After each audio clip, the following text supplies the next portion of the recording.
Joe Biden made an interesting comment about how there is a liberal world order and soon there will be a new world order. Of course, the media went nuts saying it's all a big conspiracy theory. Ignore this. Nothing's happening. He just means like there's going to be a new order to the world. OK, which is basically what new world order means to like everybody. That's the point. But the interesting thing about this is that he makes a reference to generational change once every 3 to 4 generations, 60 million deaths between 1900 and like 1946 or something like that. And so it very much sounds like Joe Biden is anticipating the fourth turning when he says there will be a new world order. So we're going to talk about this, what it means and what Joe Biden's look, I got to say, Joe Biden's the conspiracy theorist. If Joe Biden is the one saying there's a new world order coming, doesn't that make him the conspiracy theorist? But sure, whatever you say, media. We've also got the Daily Wire. Jeremy Boring has unleashed Jeremy's Razors because Harry's Razors canceled on them for, they were doing ads for Harry's and then denounced their audience. So they are firing up with their own grooming product and a subscription service, I suppose it is. And it is, they released a commercial and it's one of the funniest commercials I've seen. So we'll talk about that as well. Plus a bunch of other news. We got James O'Keefe has published, this is crazy, the Biden's DOJ is spying on Project Veritas, spying on these journalists, going behind a judge's back because a judge issued a special ruling on a special master for Veritas. So we're going to go into that. The ACLU has actually issued a statement criticizing this report, yet still denouncing Project Veritas. So I guess, sure, whatever. So joining us to talk about this and much, much more is Emily Jashinsky. How's it going? Do you want to introduce yourself? Hey, I am host of Federalist Radio Hour, culture editor at The Federalist, and director of the National Journalism Center. Right on. Yeah. Cool. Quick. Yeah, yes. That's quick. And also Jack Posobiec. Jack Posobiec, host of Human Events Daily, Turning Point USA, and former Navy intel officer. And I'm sure we're going to be talking a lot about both the judicial stuff and maybe touch on Ukraine as well. Oh, definitely. Yeah. You forgot to say you're a plaid enthusiast. This is actually my first plaid shirt. I am now dabbling in plaid. I've decided to try it on. I'm coming out as plaid curious. Yes. Here live on the show. Is there green in that plaid? That's really brave, There Jack. is no. It's actually an optical illusion. Yeah. It's actually, I don't know. I think it's like ladybugs. It's fuchsia. Oh, ladybugs. I never looked that closely. Oh, is that ladybug? Yeah, like that. That actually is. Yeah, it's ladybugs. Cute. We've had ladybugs in the house this year. Yeah, that's right. Yeah, they're everywhere. Chickens love them. Ian is actually drinking ladybug juice right now. This Squeezing. Eternal Red, a little bit of healthy. I'm coming back from a cold. I basically started to get a cold, but if you kill it right away, because it's an immunodeficiency, it's a rhinovirus, it's an immunodeficiency virus. If you get it before it infects your white blood cells, you can kind of just avoid it. And it seems like that happened. Yeah. Praise the Lord. Everybody thought because Ian was eating like sludge. It's not true.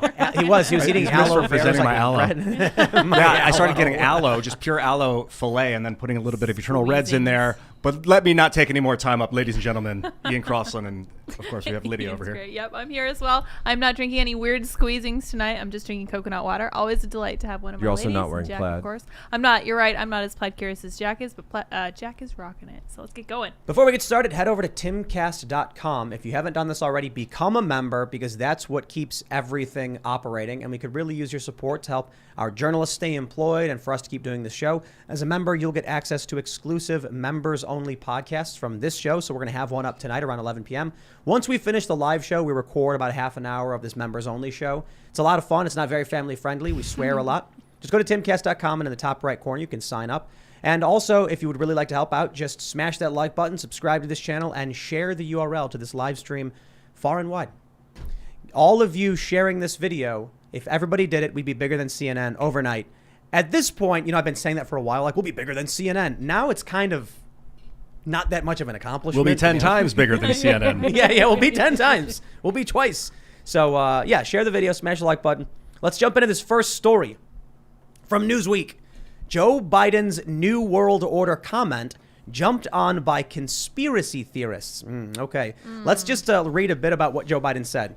He said, as one of the top military people said to me in a secure meeting the other day. Okay, can I just pause for a second? Gosh, that is not what he said. No. It's right there. The top military people in the secure meeting about the New World Order. But I also He's just talking to Hunter. I want to point out the two crazy things. They're they said it was secure. Yeah. It's a conspiracy theory, and Biden literally prefaced this Also, by he saying said it. top military people in our secure meeting said it. But also, why is Biden spilling secure meeting details to the Good public stuff. like in a rambly? I just imagine that as he's talking, there's like Kamala is just like. And then you've got like Jen Psaki, and they're going, no, stop. No. Anyway, he said, It's like, we've discussed the new ways to assassinate Vladimir Putin. Personalized bioweapon, you see. We've got And a copy of Hillary his was DNA there. on the shelf. Hillary was there, and she said, can't we just drone this guy? Oh my gosh. All right, hold on. Here's the quote. Here's what Biden said. As one of the top military people said to me in a secure meeting the other day, my. 60 million people died between 1900 and 1946. And since then, we've established a liberal world order. And that hadn't happened in a long while. A lot of people dying, but nowhere near the chaos. And now is a time when things are shifting. There's going to be a new world order out there, and we've got to lead it, and we've got to unite the rest of the free world in doing it. They then go on to say several people online took Biden using the phrase New World Order to confirm the existence of the aforementioned conspiracy theory. Here's what they do. Here's what the media is doing. Powerful world leaders like Clinton, George H.W. Bush, even Hillary Clinton, they've all said there will be a new world order.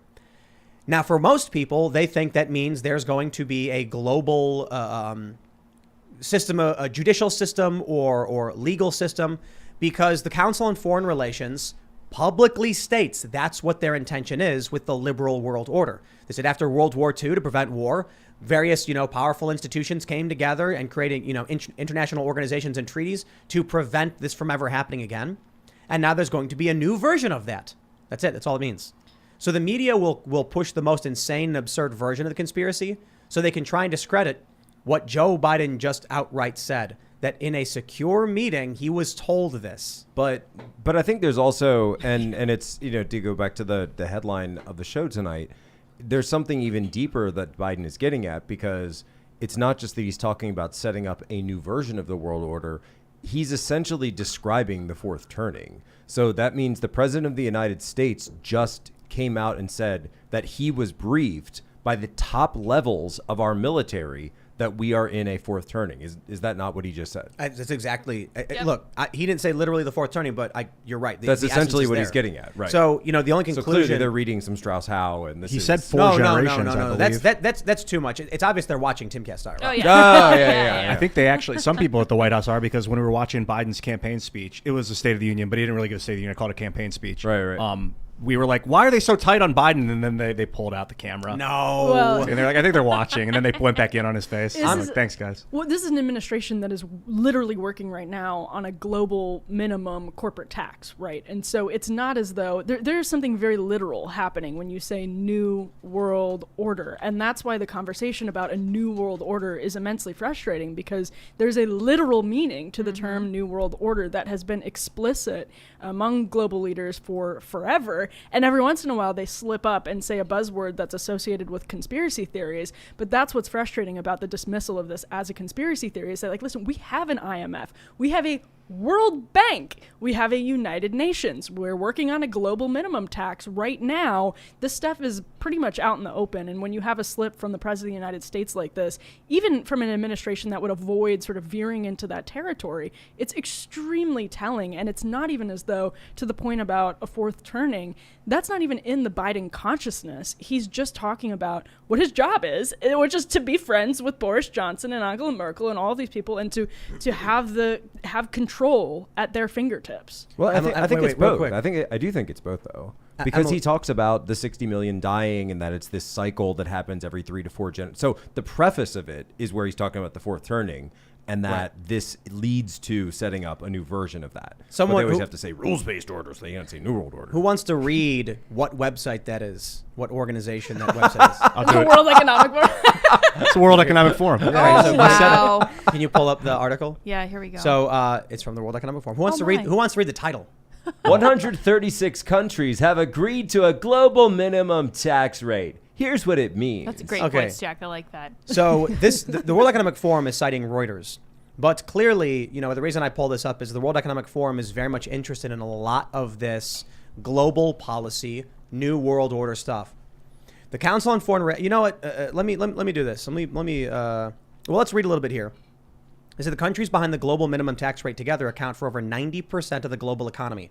So that is to say, 90% of the global economy are agreeing to a global corporate minimum tax rate. Which means they're agreeing to the infrastructure to support and enforce a global minimum tax rate. Yep. So it's not just that you can make this argument that, like, listen, if we were all on an even playing field, things would make more sense economically. No, they're creating an infrastructure to enforce a global minimum tax rate. Right. Now check this out.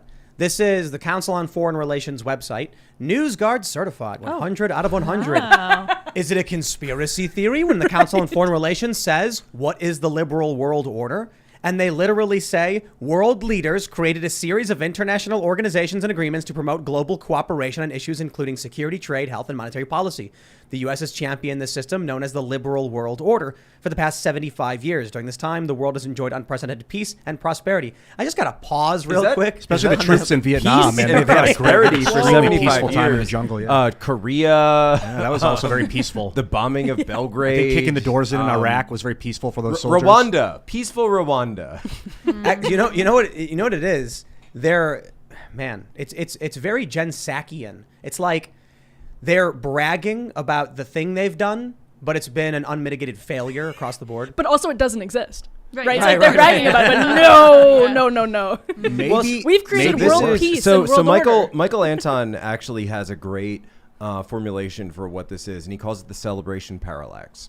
And so the celebration parallax means when they talk about it, it is good and laudatory. But if anyone mentions it in a critical sense, not only are they wrong, but also the thing they're discussing doesn't exist. Right.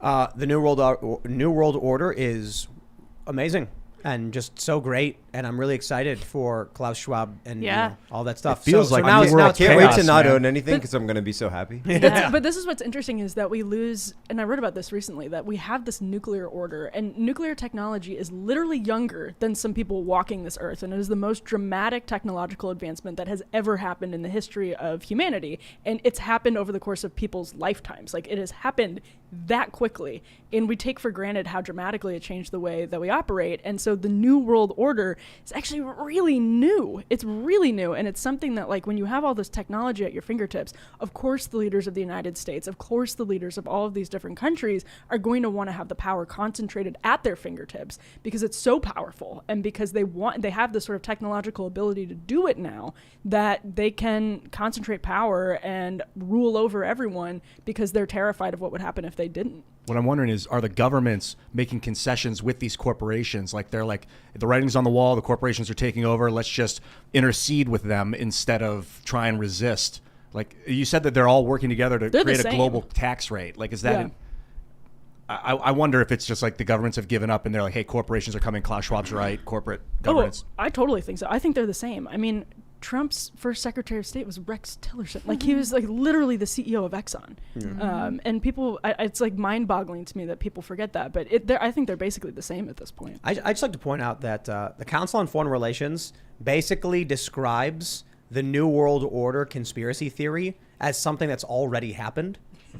Like, that's the weird thing. For 75 years. For 75 years, there has been a liberal world economic order where world leaders created a series of international organizations and agreements to promote global cooperation on issues including security, trade, health, and monetary policy. I said it fast. There you go. Anyway, the point is, now that Biden is like, every 3 to 4 generations, something changes, basically saying we're in the fourth turning, and there's going to be a new world order, no longer the liberal world order, there'll be a new world order. Well, I don't understand why they're acting like it's not a real thing. But it's also what we are actually seeing, and the question is, will this trigger a Thucydides trap, right? Because, and I believe it's The Economist that came out and dubbed what we're starting to see the sort of edges of right now is an alternative world order. And this is the idea that because the U.S. is sanctioning Russia so hard, because the U.S. is now sanctioning CCP officials, they've threatened sanctions on India. Well, guess what? You put those 3 countries together, that's over half the world's population. So they are going to find a way to work together outside of you, and they're going to build their own order in order to do so. So the Saudis, of course, are already selling oil in in the yuan, so they're getting away from the petrodollar. You might see a rise of Wait, they're already doing it? Yeah, they're discussing it. Right. You're also seeing India and Russia are already starting to trade in between their own currencies. They're not using U.S. dollars. So that's the point of all of this, is because all of these transactions are done, at least certainly for oil and energy writ large, are done in U.S.-backed currency. So that's the SWIFT system. So the idea that the U.S. dollar is just fiat is actually, I'm sorry, crypto bros, it's not 100% correct, because the U.S. dollar is essentially backed by something, and that's oil. Because of this artificial demand for U.S. dollars, because of foreign countries always needing to convert into the U.S. dollar, that props it up. So it's not necessarily gold-backed, it's sort of oil-backed by this global liberal petrodollar. But look, I mean, nothing's stopping any one of these countries or world leaders from switching off of the U.S. dollar. I mean, Saddam Hussein did it. Yeah, Saddam Hussein. That worked out. Gaddafi wanted to do it. Gaddafi, that worked out for him too. Worked out really well for them, didn't it? Yeah, a lot of guys can just tell the U.S. government, like, F you, I'm doing my country my own way, and they don't really care. Well, and so they're all anti-nationalist, right? Like, nationalism is terrible. It is intentionally conflated with white nationalism, unless it's Ukrainians fighting Putin. And then everyone that's sort of in the neoliberal establishment loves nationalism and celebrates it. And we see stories in the media on CNN of these Ukraine patriots who are, just carrying the banner of nationalism, which these same people think is so icky here, because it's about, they see themselves as citizens of the world. And that's especially true of the people, like, that doesn't mean you can't be American, but you see yourself as a global citizen, right? They have something literally called the Global Citizen Festival before your nationality, but you watch how quickly that flips when the nationalists are in support of their agenda, basically. Right, so CNN will, argue that somebody should be fired from their job because they're cracking their knuckles and it accidentally looks like an OK symbol. But an actual commander of the Azov battalion was just on CNN yesterday, who are an avowed far-right, neo-Nazi, replete unit within the U.S. or within the Ukrainian military. Who was it who was straightening their jacket before an interview? Stephen Miller. Stephen Miller. And they said it was a double white power. These people are insane. I can't imagine. I don't understand how anybody. So the really same people, right? And what, to Emily's point, the same people who will see Nazis everywhere and behind every shadow here in the United States, when they're faced with an actual group of avowed neo-Nazis, the boy who cried they will wolf. say, oh, no. Those people, they're fine because they're fighting for something that we need to fight against. I was researching the Azov, and I look back. It looks like the Germans after World War I took Ukraine as like a protectorate, and then a bunch of Germans were there. And then when World War II broke out, a bunch of Nazis were there in Western Ukraine and got really vicious and started up Azov. I don't know much about it, but this is where I got to from there. This is why there's Germans, why there were Nazis in Western Ukraine, is because it was a holdover from the wars.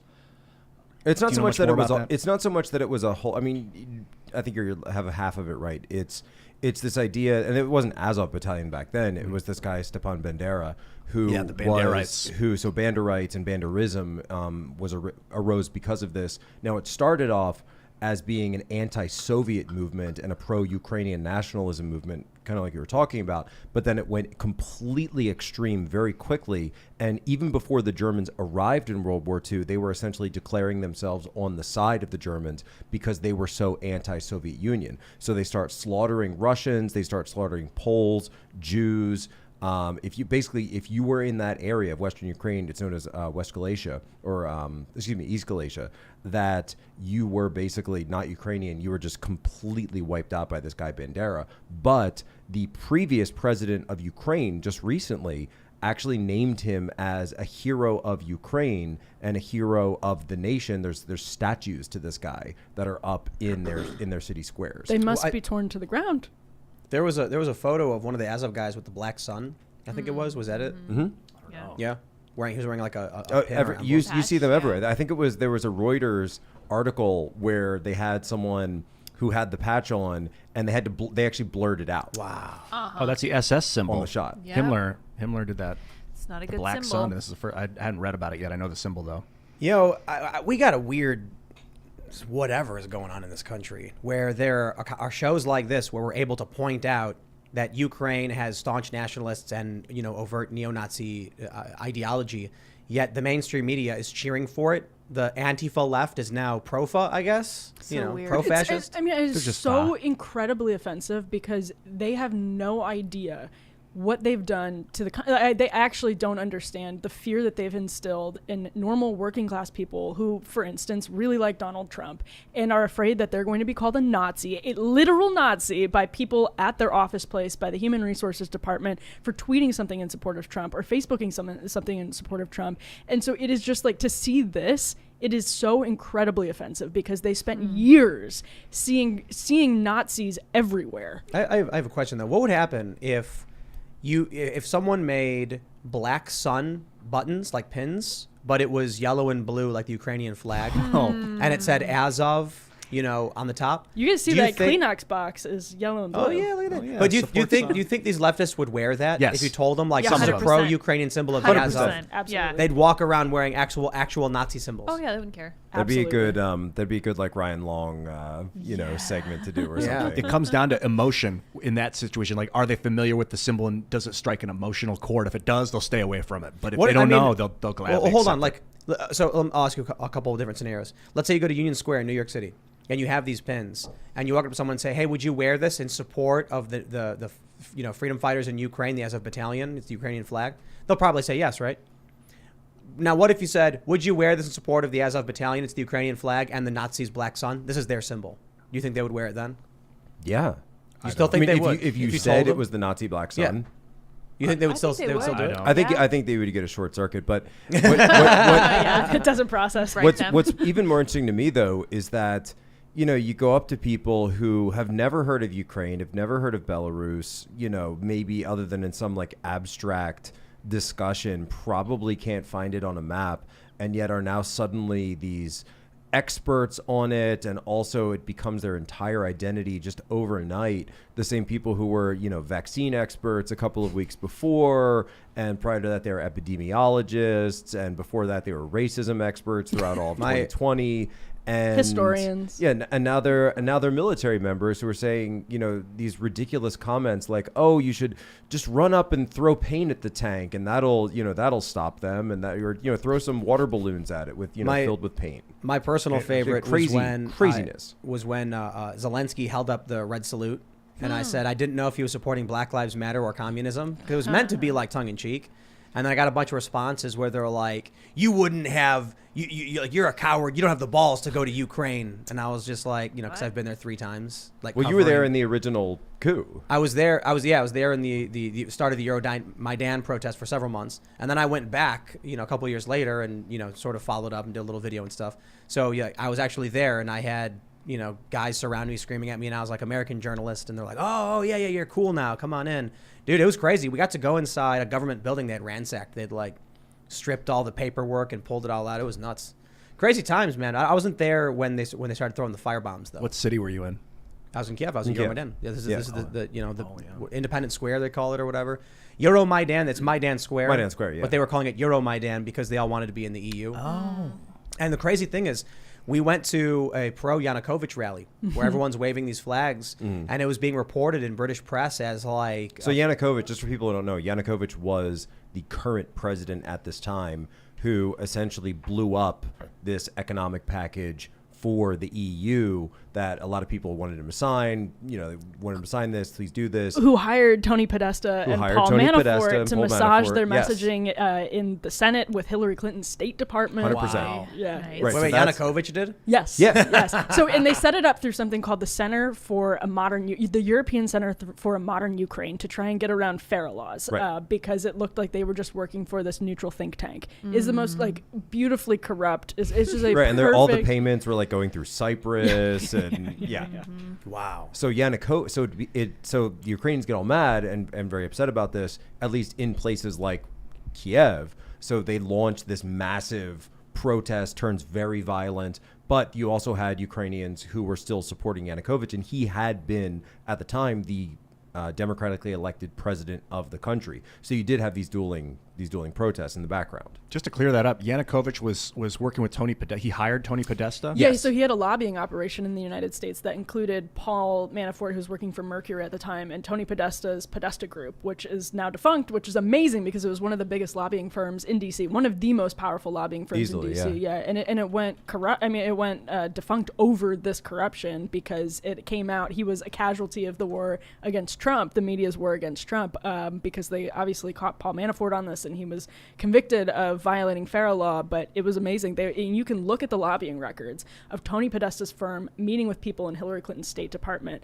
as a representative for the European Center for a Modern Ukraine, which he later admitted he knew was basically was a front for Yanukovych. So Yanukovych wanted to join the Americans, or was he a Russian? I thought he was a Russian puppet. Well, that's what, and Jack could probably explain this better, but that has happened in different ways depending on a time. So if it's before the EU, the collapse of the EU deal, it's different than if it was after.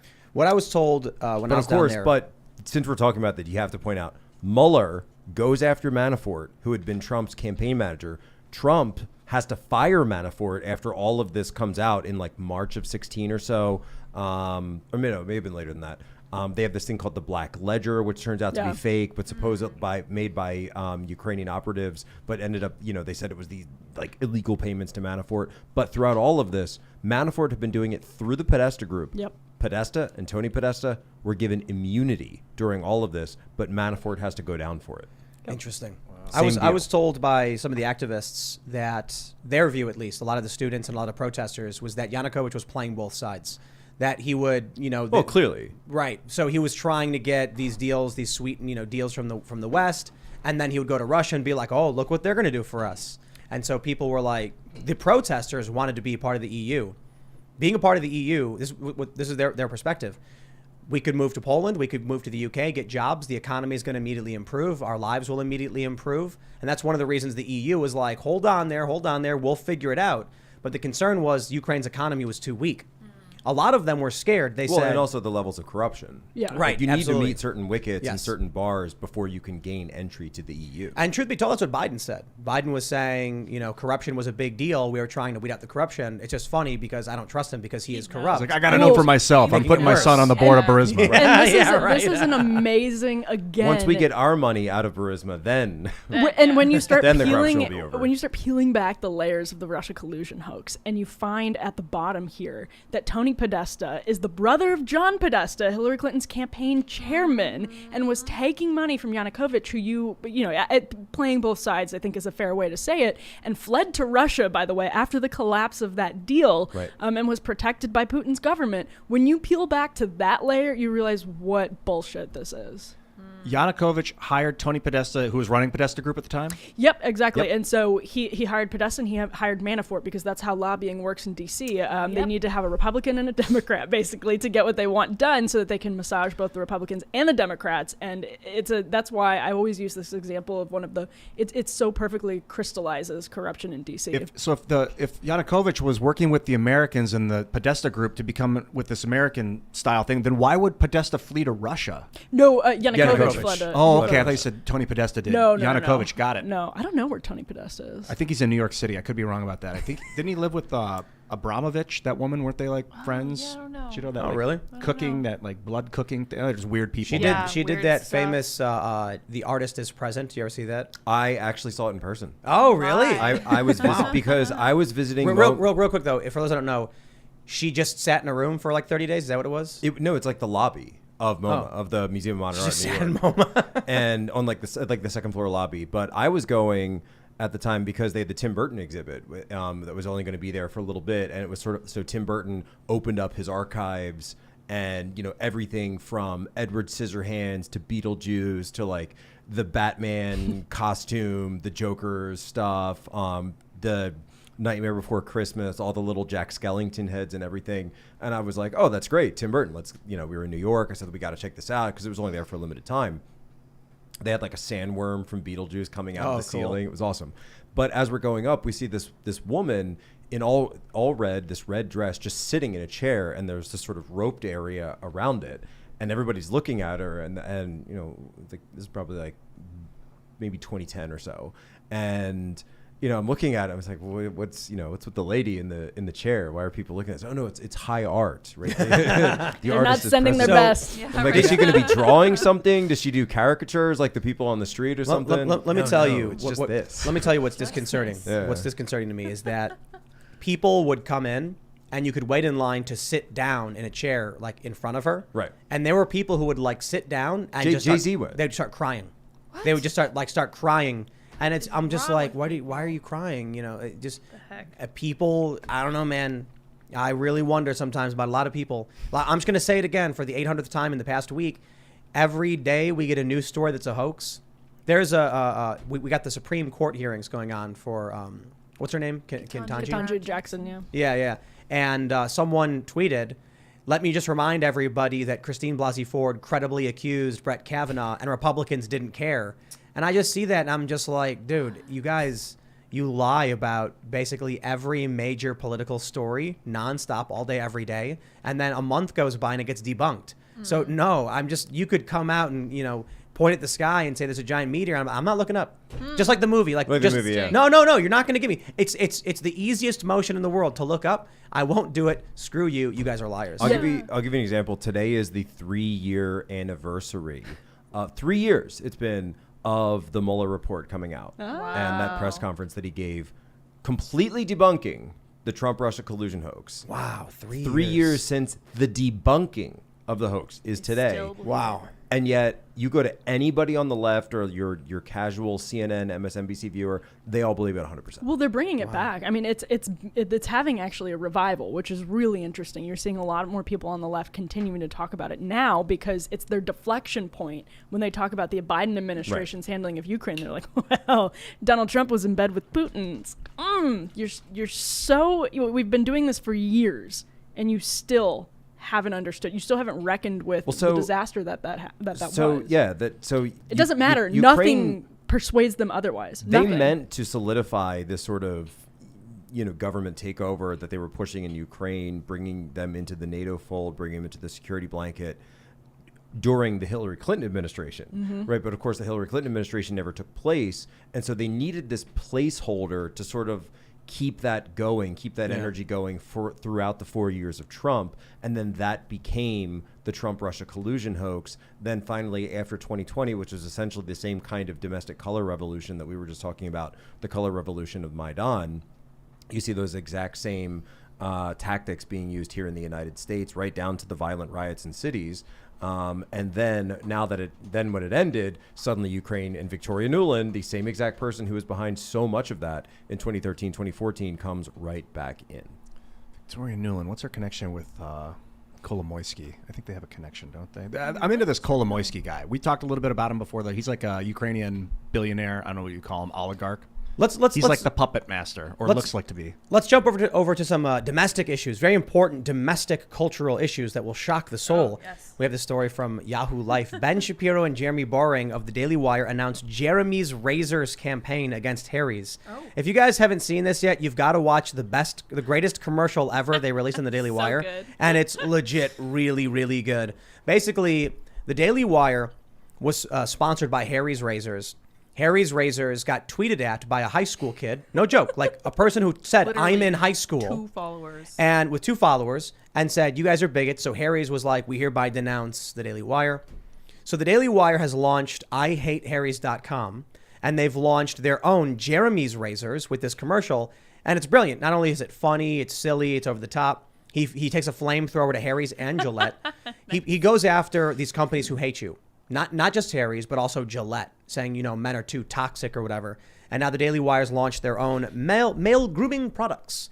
I think it's brilliant for 2 reasons. One, the cultural issue of it, taking back the culture, bringing back comedy. I'm looking at what the Daily Wire is doing. I'm seeing the way they're filming things, and I'm like, this feels very much like 2009, 2010 Vice.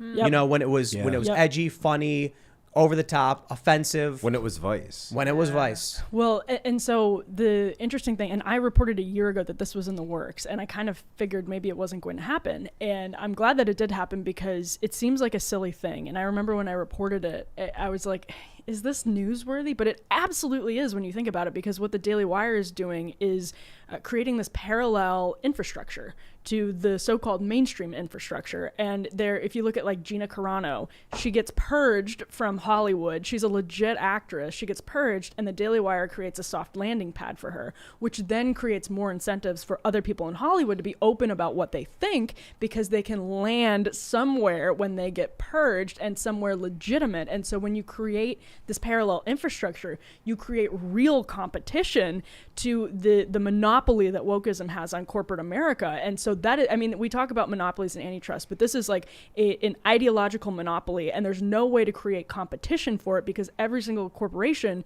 is dominated by this ideology, and that's what they're doing. Well, it's similar to the cancellation arbitrage that we were literally just talking about with sort of the New World Order versus the alternative world order, because sanctions on the international stage, on the domestic stage, is cancellation. And so Russia, China, India building up their own parallel economy, it actually kind of mirrors what we're seeing happening domestically with conservatives or just sort of anti-woke companies and economies of scale starting to be built out, and now supply chains, parallel social media, everything from Rumble to various social media platforms that are being built out. And it's very similar how the mainstream is the one that's kicking people out, but because you've kicked out now so many people, well, that's enough to form a critical mass where you can now build your own structure in your system. So we're seeing it happening domestically with things like this, but we're also seeing it happening internationally.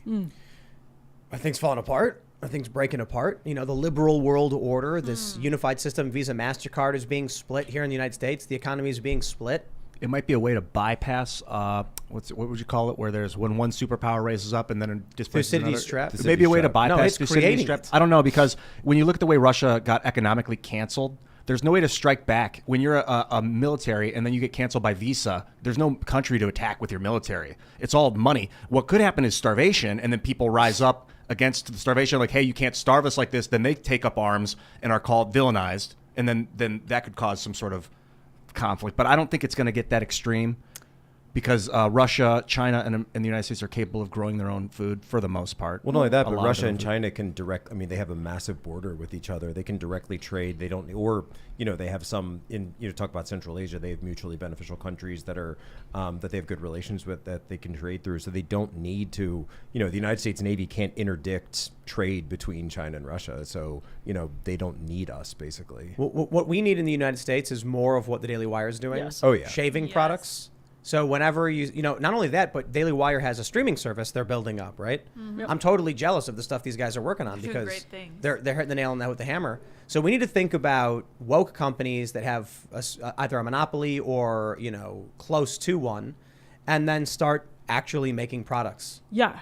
So, and one of the most interesting things I've experienced in reporting on the Daily Wire's kind of ascent is being on the set of Terror on the Prairie, which is the new Gina Carano movie, was fascinating because I was talking to all of these people just from the crew who have spent their careers in Hollywood, and they're not sort of like, some of them are like red meat conservatives, but a lot of them aren't. They're just artists. And finally, I think when you create, again, those landing pads, it's not just that top bill talent. It's not just your Gina Caranos. It was makeup artists.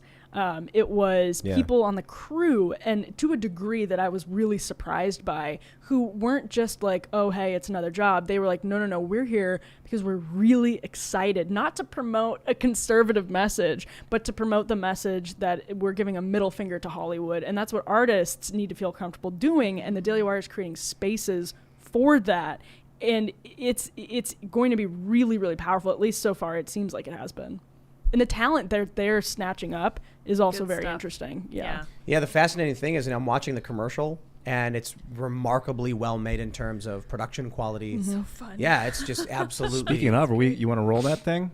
We able to roll no, that it's commercial? several. It's like, what is it, like 3 or 4 minutes okay, long? but he has a flamethrower. Well, and if you He's got a He does, flamethrower. he That's does, awesome. yeah. I've done Candace's show down there a couple of times, and just to talk about, the behind the scenes of that, they have a live studio audience where they do the show, and the show is shot live to tape. And so you've got people that are in there, a couple hundred people per episode, and everybody's, dressed very professionally, dressed like really, really nice. The audience is, kept live. There's like an MC that kind of comes in between when they're changing up the sets. I mean, there's so much that goes on behind the scenes there. It's wild. Yeah, and their gift shop is one of the things that sounds silly, but that blew me away, because if you go to their gift shop, and they have one outside the set where they do Candace's show, it's things that it's sort of like inside Daily Wire jokes, but you can see how they're tapping into this really kind of I don't know, cultural populist sentiment that I don't think anybody else has come close to doing yet. I have always loved the jokes they've had on their show. It's always been a running joke that Ben is going to fire Michael Knowles. It's always been a running joke that Matt is a cranky old crab. He's an old coot. He's not even that old, but that's his persona. They come up with these personas. They're very personable. They're very funny. They get along with each other. They smoke cigars together. I think it's awesome. So Harry's, this is interesting. I'm I don't know of many companies that have co-CEOs. Is that like a normal thing? Because the Daily Wire has like a joint venture. Co-CEO. Yeah. But we have a statement here from Jeff Rader. They say co-founder and co-CEO of Harry's. He states, "We created Harry's to offer better shaving and grooming products for everyone. We believe deeply in free speech, but draw the line at hate. We'll continue to support our customers and community with kindness and compassion." A spokesperson from the brand continued by saying that Harry's does advertise across the various media, including the conservative Fox News. However, the brand does not associate with entities that engage in or endorse hate speech. Ladies and gentlemen, if you have a Harry's subscription, you should cancel it and get a Jeremy subscription. Yeah, outright. Yes. Because, here's the challenge with Netflix and Disney. If you want to watch the latest Disney movie, it's Disney or nothing, baby. Yep. Mm-hmm. If you want to watch those Netflix series, it's Netflix or nothing. If you want to shave your face, it's Harry's or Jeremy's. Yeah. And Jeremy's are the company who are like, we don't hate you, we just want your money. And Harry's are the company that says, we actually do hate some of you. Yeah. And we hate you because you hate, so we're going to hate you. And there's another really interesting and I think dark element to this, which is, and the example I always use is like, why on earth is Stephen Colbert one of the most, and often on the ratings, the most popular host in late night? And we can talk about Greg Gutfeld, which I think is another amazing story. But Stephen Colbert, he is objectively the worst comedian in late night, and he's also the most partisan comedian in late night, which just completely flips the script. You used to have Johnny Carson's writers sit down every night and ask themselves the question, what is going to make America laugh tonight? Stephen Colbert's writers sit down every night and think, what is going to make resistance boomers laugh tonight? And he wins because he has cornered that niche audience, and he has built this loyal following among that niche, because no longer do you need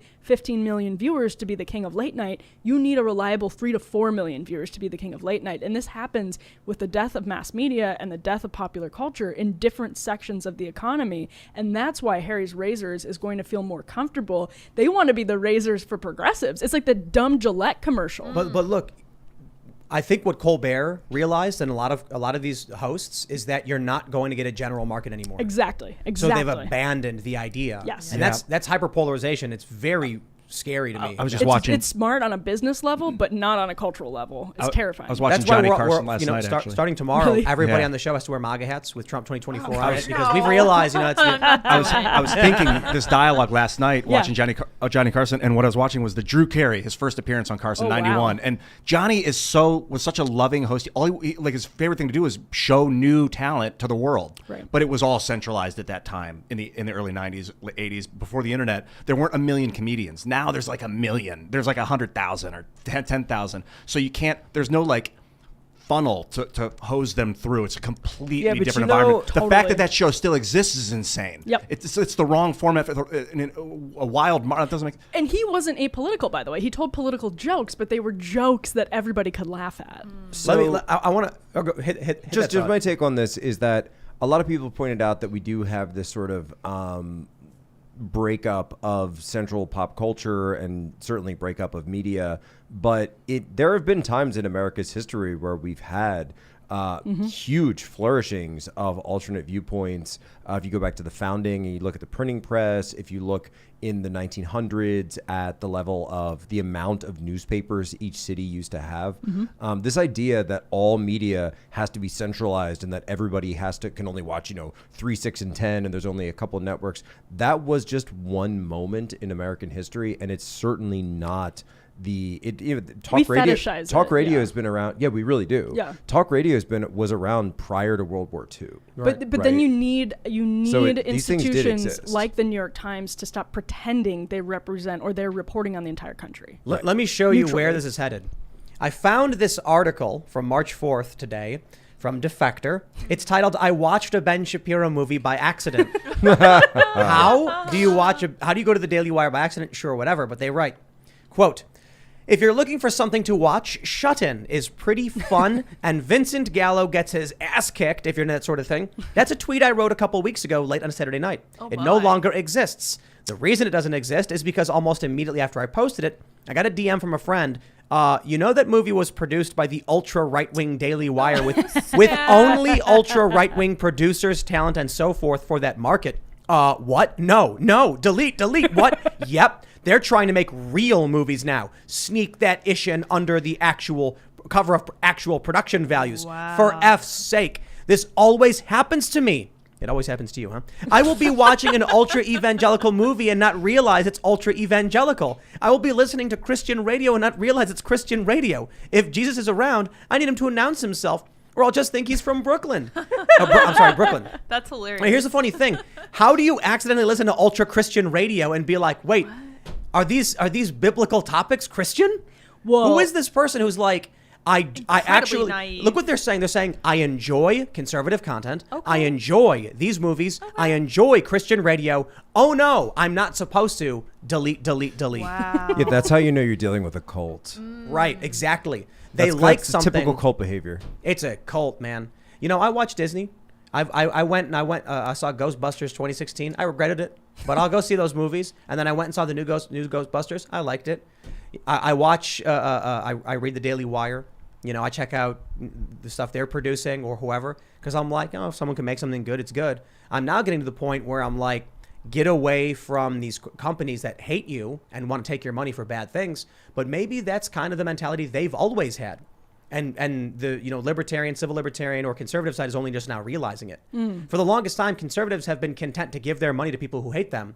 And the left has always been against giving their money to people who hate them. I don't think conservatives realized how much these people hated them, because I don't think they realized what was brewing in the sort of academic, on the fringes of the academic left, which was this thing that I've called the progressive or bigot binary, which is that you are either necessarily progressive or a bigot. So if you are not fully progressive at every turn and you don't agree with every little tenet of our idea, or our faith, I should say, then you are a bigot. If you fall just outside of that, you're a bigot. And when you enforce that, I just don't think a lot of conservatives realized that this is what was building, that like if you disagree with them, if you disagree with them at all, it's not just that you think Clarence Thomas is innocent because it's the early 90s. Now it's, if you think Brett Kavanaugh is innocent, you are responsible for being, you're complicit in rape, and you have created violence against women. I don't care about what these people think in terms, to a certain degree. Because of stories like this, right? It's just the country's bifurcated. There was a period where we had a culture war. I think the culture is just totally bifurcated, like 1,000 times, over and over and over and over. Now there's so many pockets of weirdness. When we started, when the culture war first began, depending on what you think was the first great moment in it, it could be Occupy Wall Street, because that's where I think the issue is most people didn't see the wokeness in the organization of Occupy. Yes. But Gamergate was pronounced widespread on the internet and was bubbling up and creating these personalities who were, always viewed themselves as being on the left, but now viewed themselves as being called right wing. At that time, we were still very much interested in a lot of the same things, just disagreeing on them. Now we're at a point where it's like, you guys go make your The Craft remake, which is just a woke PSA, and Ben Shapiro and the Daily Wire will make regular movies that we'll watch.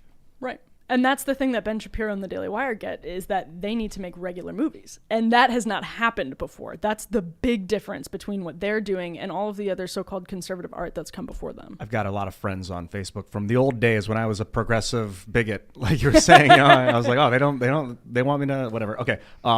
They're like, now they're talking about Servant of the People, this show with Zelensky as the lead. Right. And they're like, oh, I hear this show's okay. I can't wait to see it. And they're like, yeah, man, I loved it. I'm definitely watching this tonight. I know what I got queued up. which Servant of the Netflix People. just put back on in the midst of the Ukraine war. Netflix just brought Servant of the People, which is Zelensky's, it was a sitcom where he played the president of Ukraine. back in 2015. Then he ran and actually became the president of Ukraine. So Netflix US has now put this back on Netflix in English. I feel like they're watching it because Ukraine got invaded. I mean, it's pure cult. Yeah. Oh yeah. It's ridiculous. I mean, it's just obvious. You go on Facebook, and I see all these people. Their profiles are Ukraine flags now. They're posting memes. They're saying like things about Zelensky. People are saying like Cuomo's out, Zelensky's in, or whatever. And I'm just like, Oh gosh. you guys have no idea what you're talking Cringe. about. You're literally in a cult. And you know why? It's this simple.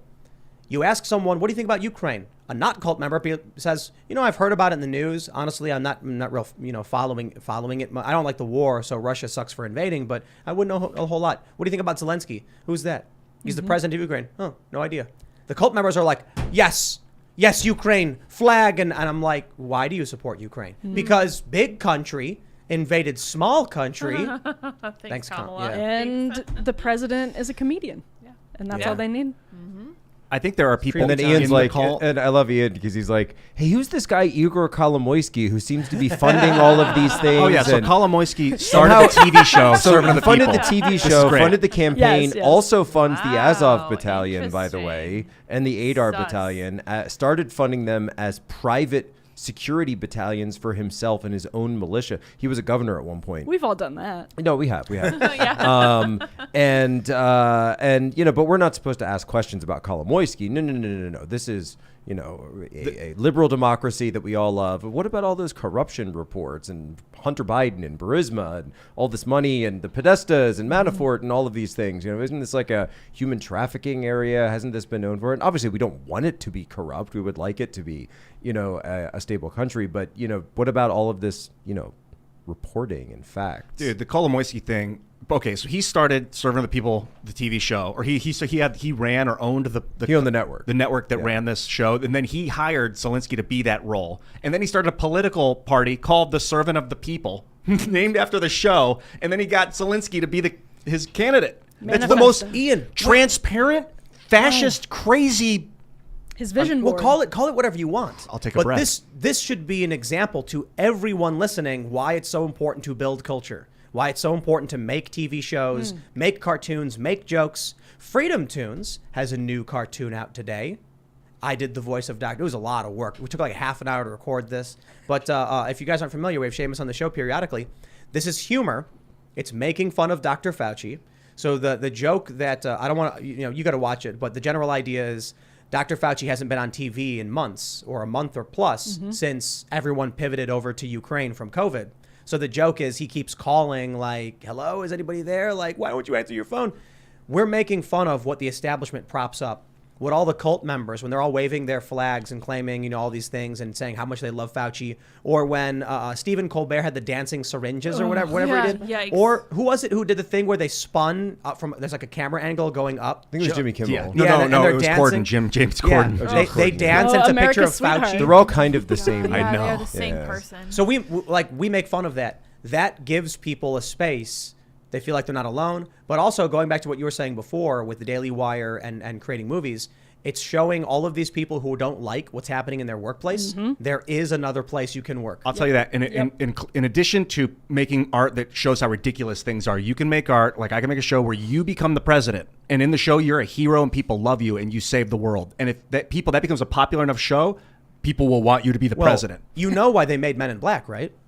No. Yeah, you guys know the movie Men in Black, of course. Yeah, it's a great the movie. government made that, man. Listen, It's alien propaganda. No, because now, when you try and prove that the Men in Black are real, no one believes you because it's a movie, man. Yeah. No, that's Conspiracy. That makes that's an sense. actual conspiracy Well, the theory. X-Files too. Yeah. The- it's like the- that. there's actually a conspiracy theory that the government funds movies so that when you want to talk to someone about the conspiracy theory, they say, that's a movie, dude. What are you talking about? Well, so they do fund more movies than people realize. Actually, in fact, the new Top Gun movie, where it kind of made headlines because the bomber jacket, Maverick's bomber jacket, had the Taiwanese Right. flag and the Japanese flag taken off.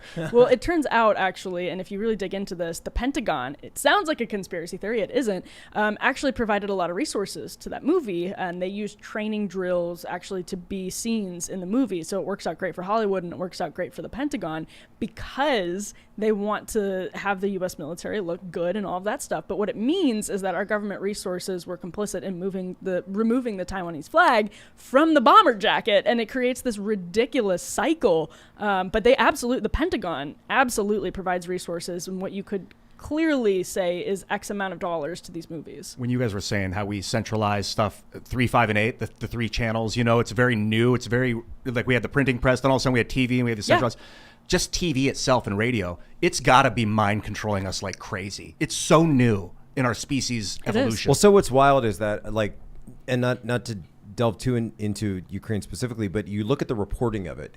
How many of the stories that we see initially come out of Ukraine and then it goes 24 to 48 hours and it's completely debunked, right? And that's because we have the system that we have now.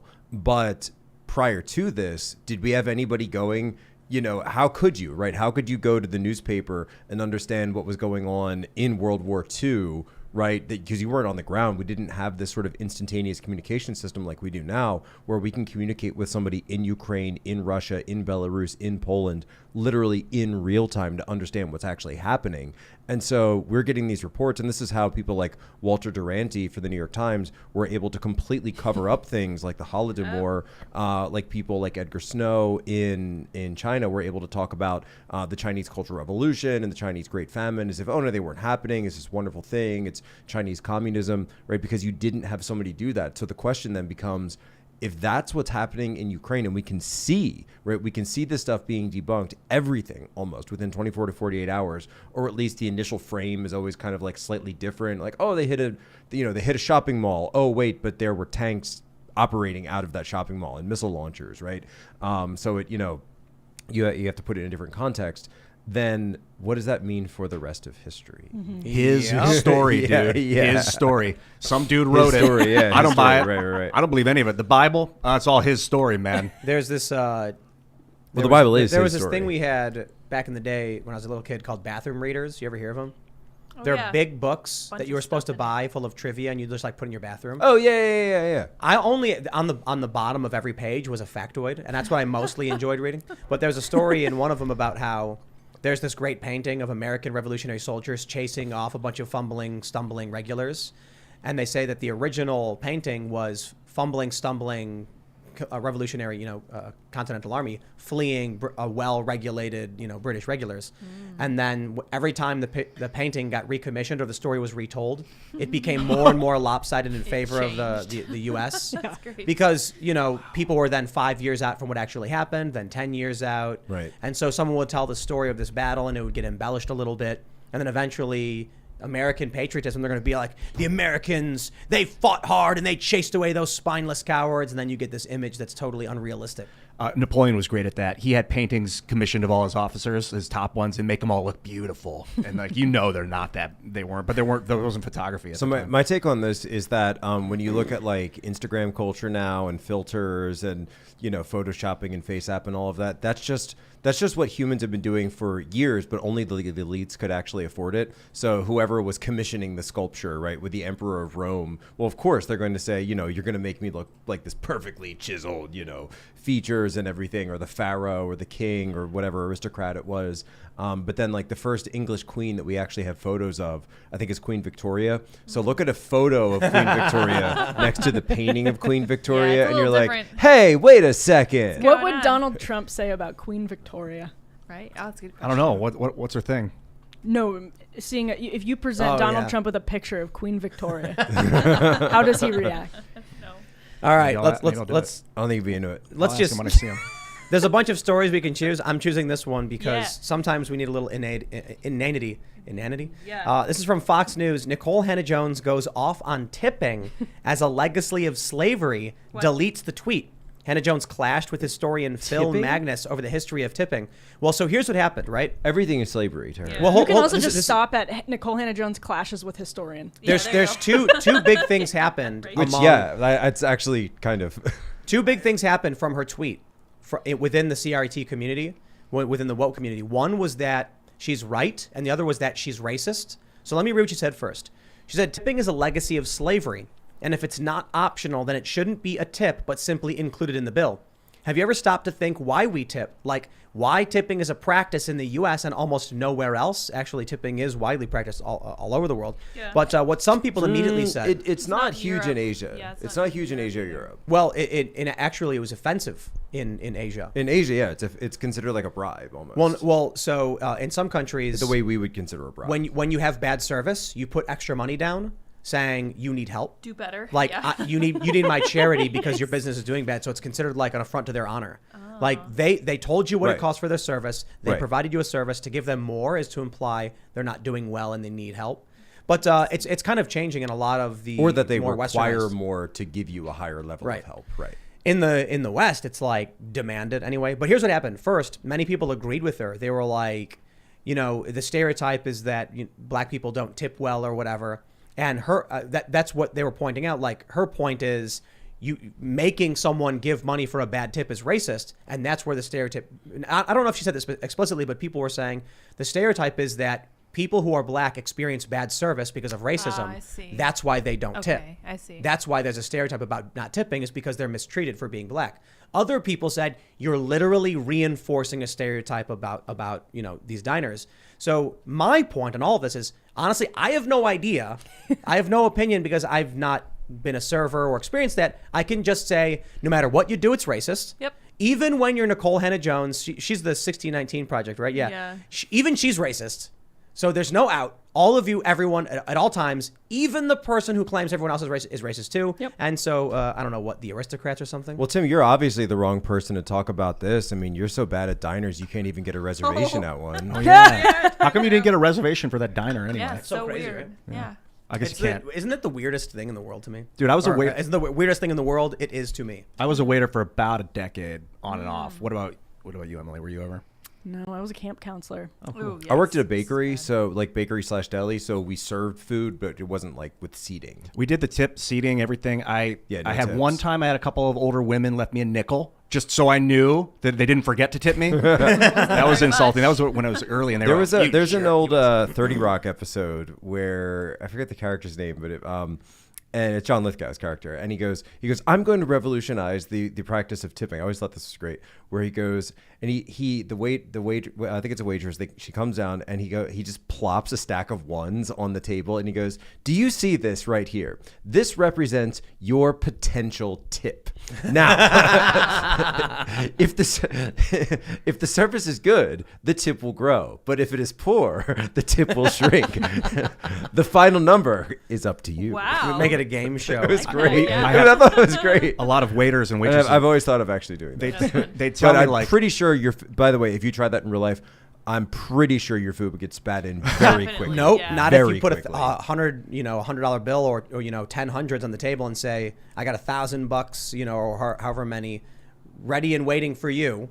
As the service declines, the hundreds get removed. So let's see how much you can make at the end of the day. I don't think they'll spit in your food. Cheat code for flights. Tip your stewardesses.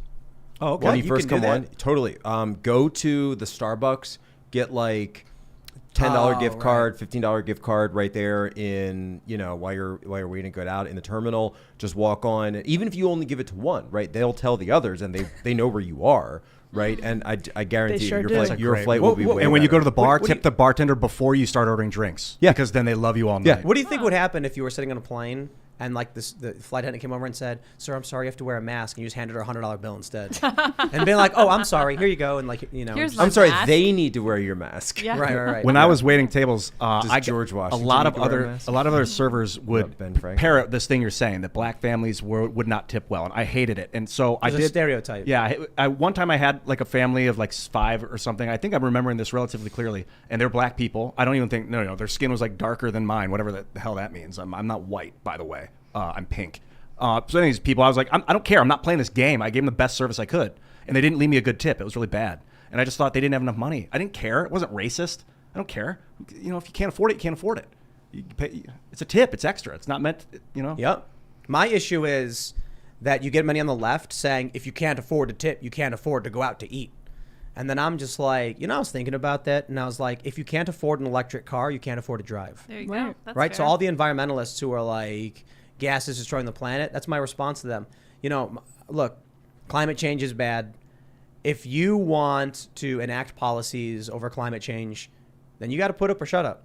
So don't come to me and be like, we got to change the wages because, if you can't afford a tip, and I'm like, okay, well then don't come to me and say you have a problem with carbon emissions when you're literally a component of the problem. Yeah. Choose not to be a part of that problem. There's no coherence. When I was in Ohio waiting tables, I was making $2.13 an hour at minimum. That was the minimum server wage because you expect to get tips. Because you expect to get tips. It's woven into the process now, so we can undo that. But then went to California, I got minimum wage, $12 an hour, and then tips on top of it. That was a California law. I guess we could. I just There's a super chat. The Daily Wire wrote about me. We're making a big circle here. They've already that was written fast.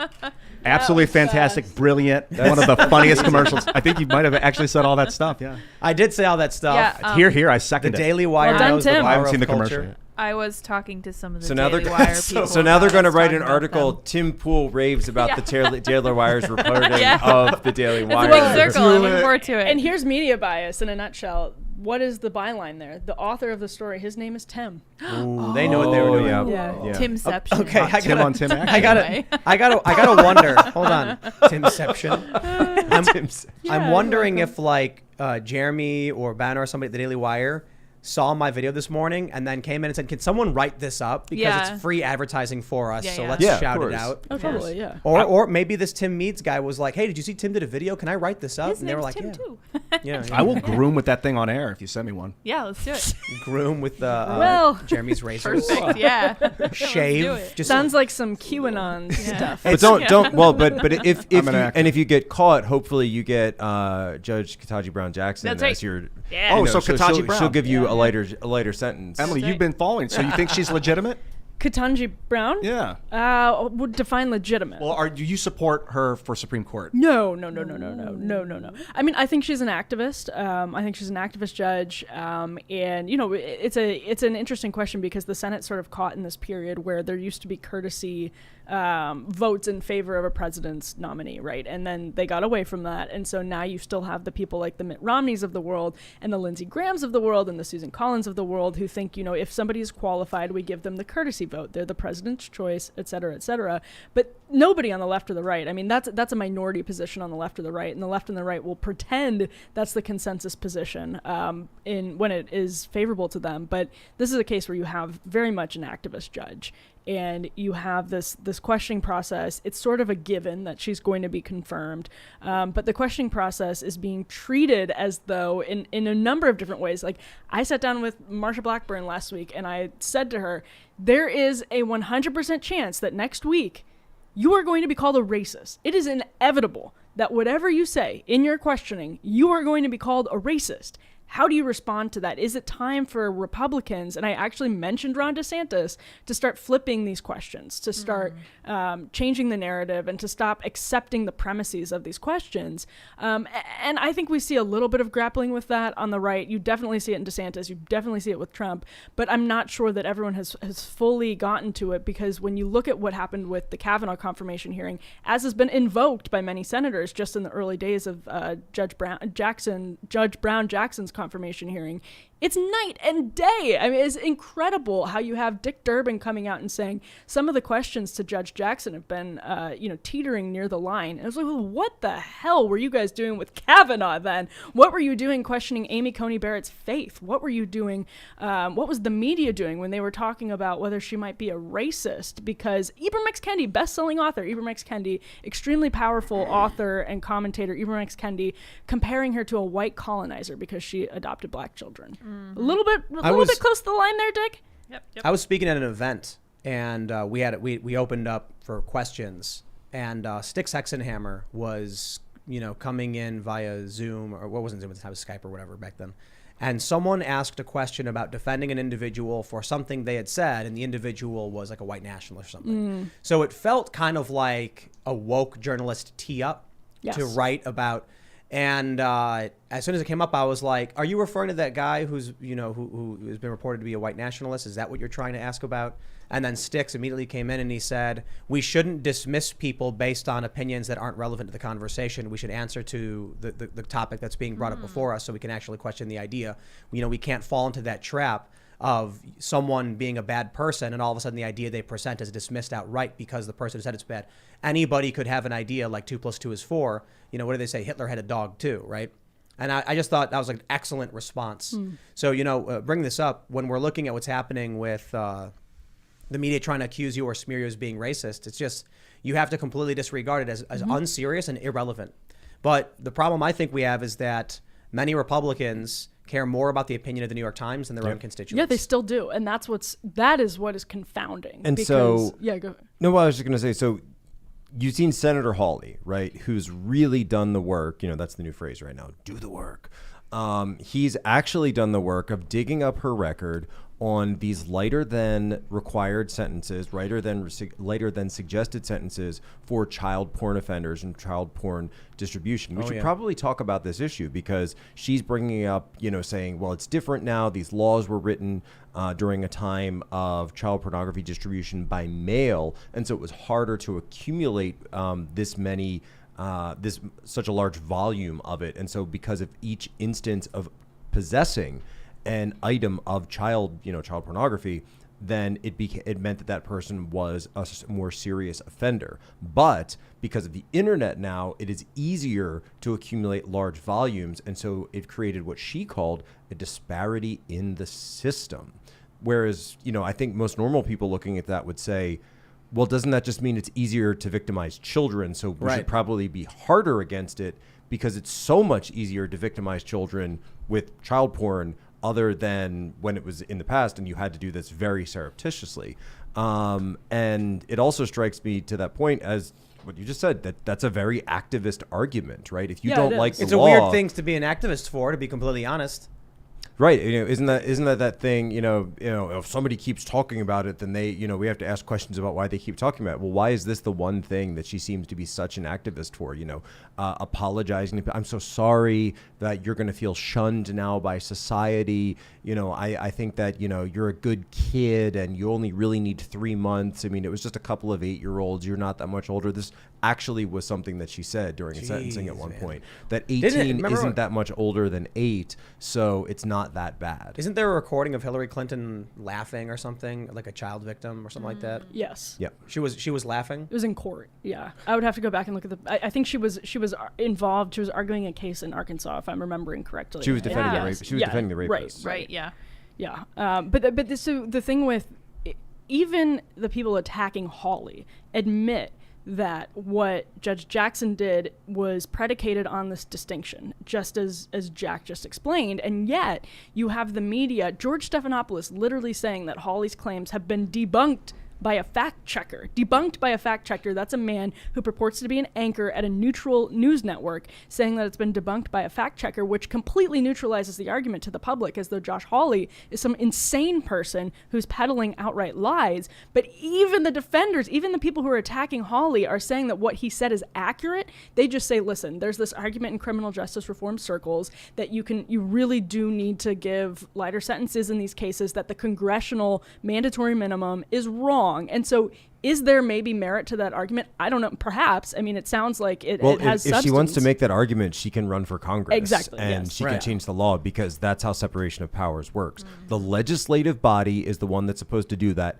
not the justice. And we don't need more judicial activism on the court. And certainly we don't need judicial activism when it comes to child pornography. You see what's going on now with this Politico reported this. Democrats are trying to get Joe Biden to bypass Congress to push forward the progressive agenda because they know Congress is basically deadlocked.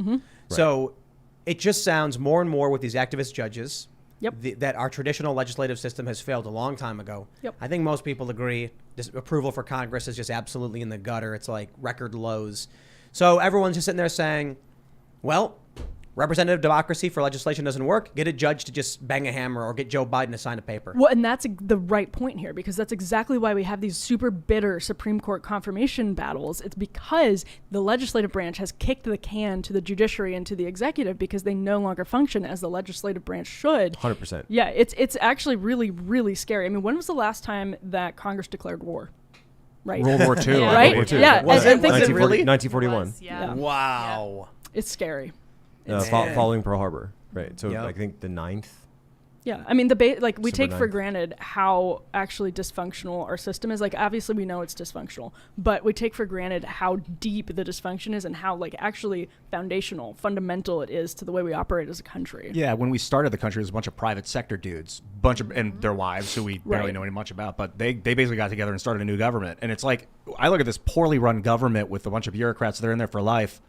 I don't know if it's salvageable. I want to be the guy that's like, I want to preserve the republic, but I was telling you earlier about Liu Bei from the Romance of the Three Kingdoms. He was obsessed with restoring the government, and he just couldn't. It was a failed attempt. But the reason for this is that the left understood a generation ago, right? And the right is only starting to kind of understand what happened, that their policy prescriptions would not, prevail at the ballot box. So if they could find a bureaucratic or judicial fix for it, then they would go through that way. So they get their legislation from the bench, and you've seen so many of these social conservative issues or just social issues in general be decided through Supreme Court cases. Obergefell, or even Roe v. Wade. Roe v. Wade. I think the quintessential, KCV Planned Parenthood. Right. So these are all Supreme Court cases. This was not the original role of the Supreme Court whatsoever. And the idea that Ketanji Brown Jackson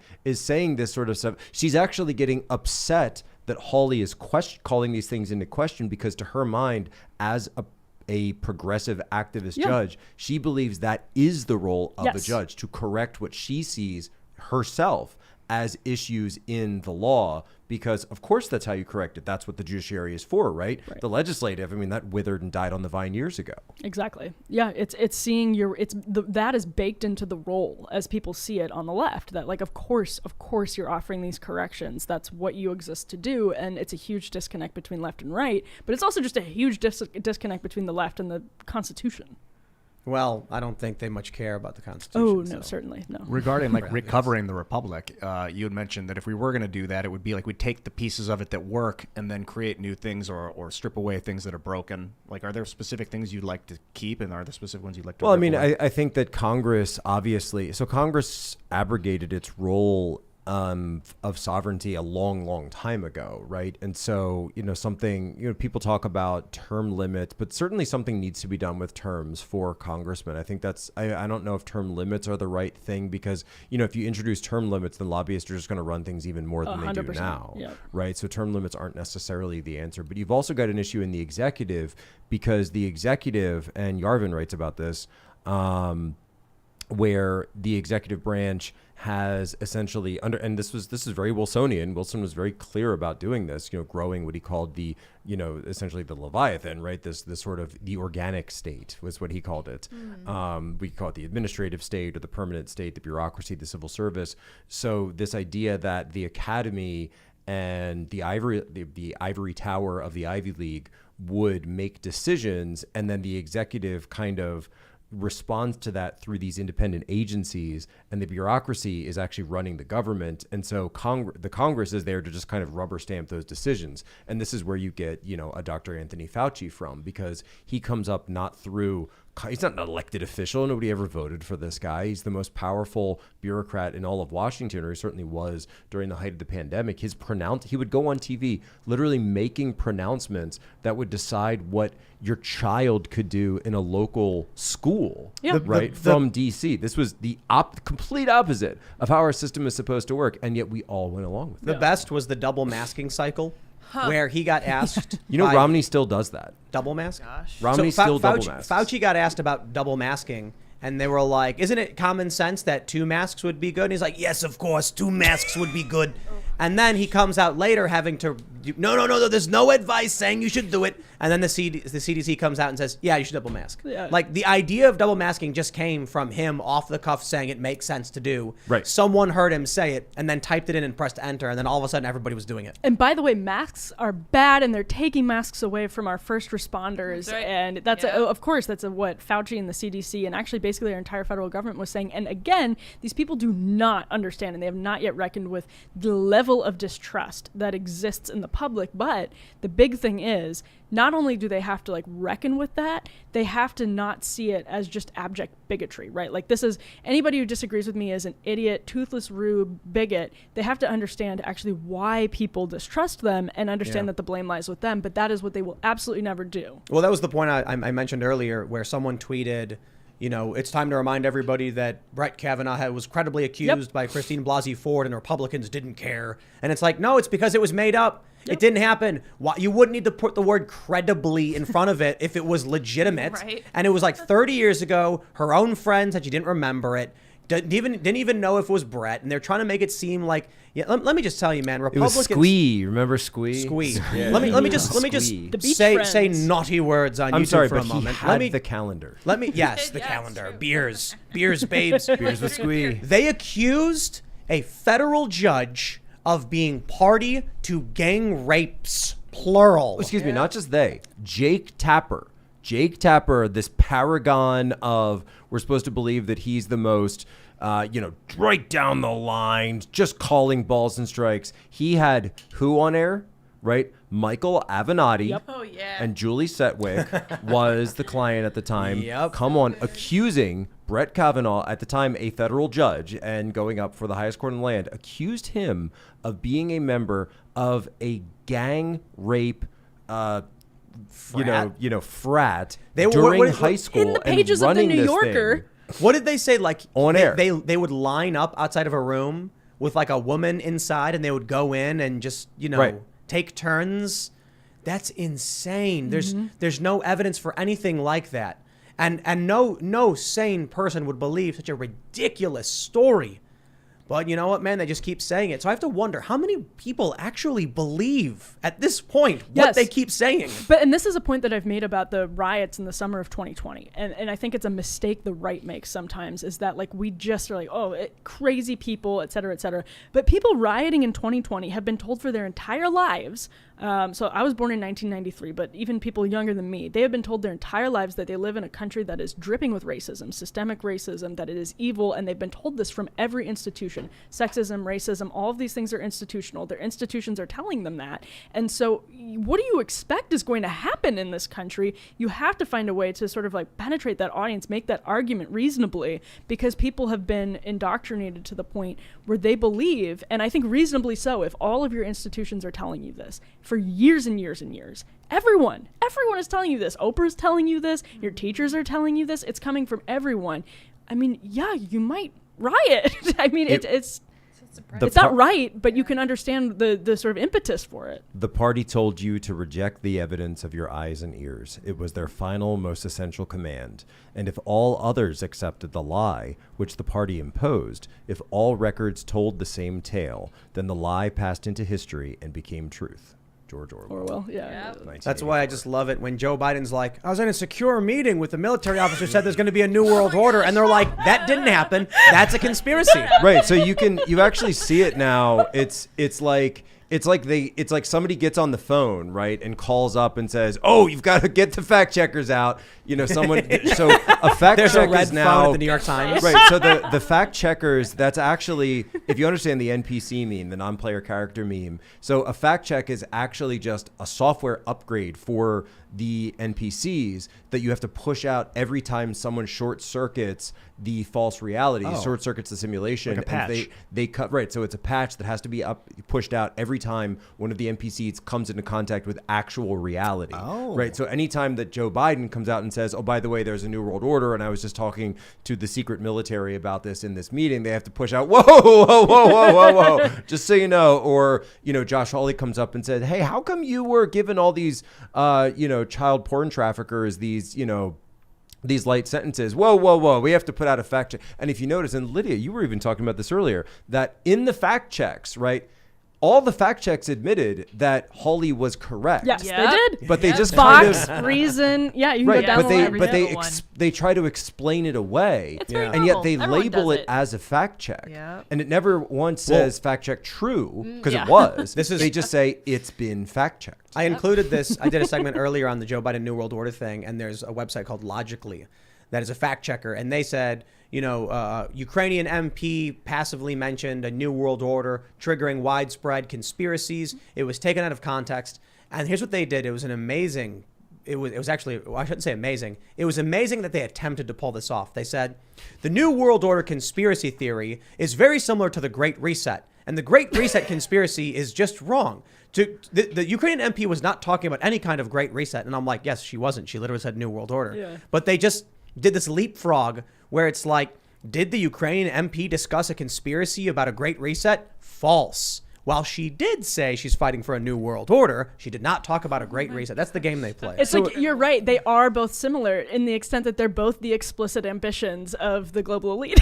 So if these people are lying to you, and we know they've lied to us about Kavanaugh, we know they've lied to us about Russiagate, we can see that they're lying to us in real time about Judge Jackson.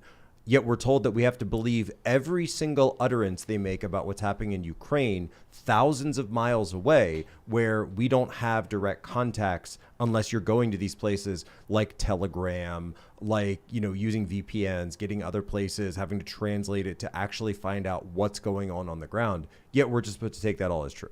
Well, basically the country experienced a soft coup when Woodrow Wilson was president, when the Federal Reserve was formed and they took control, and they lied about it. We didn't know. People didn't know about it until 15 years ago. And then the internet broke out and loose change came out, and you start to realize the Federal Reserve and the printing, they lied the whole time. This whole organization they pulled the wool over the American people's eyes to print their money and take their sons to war.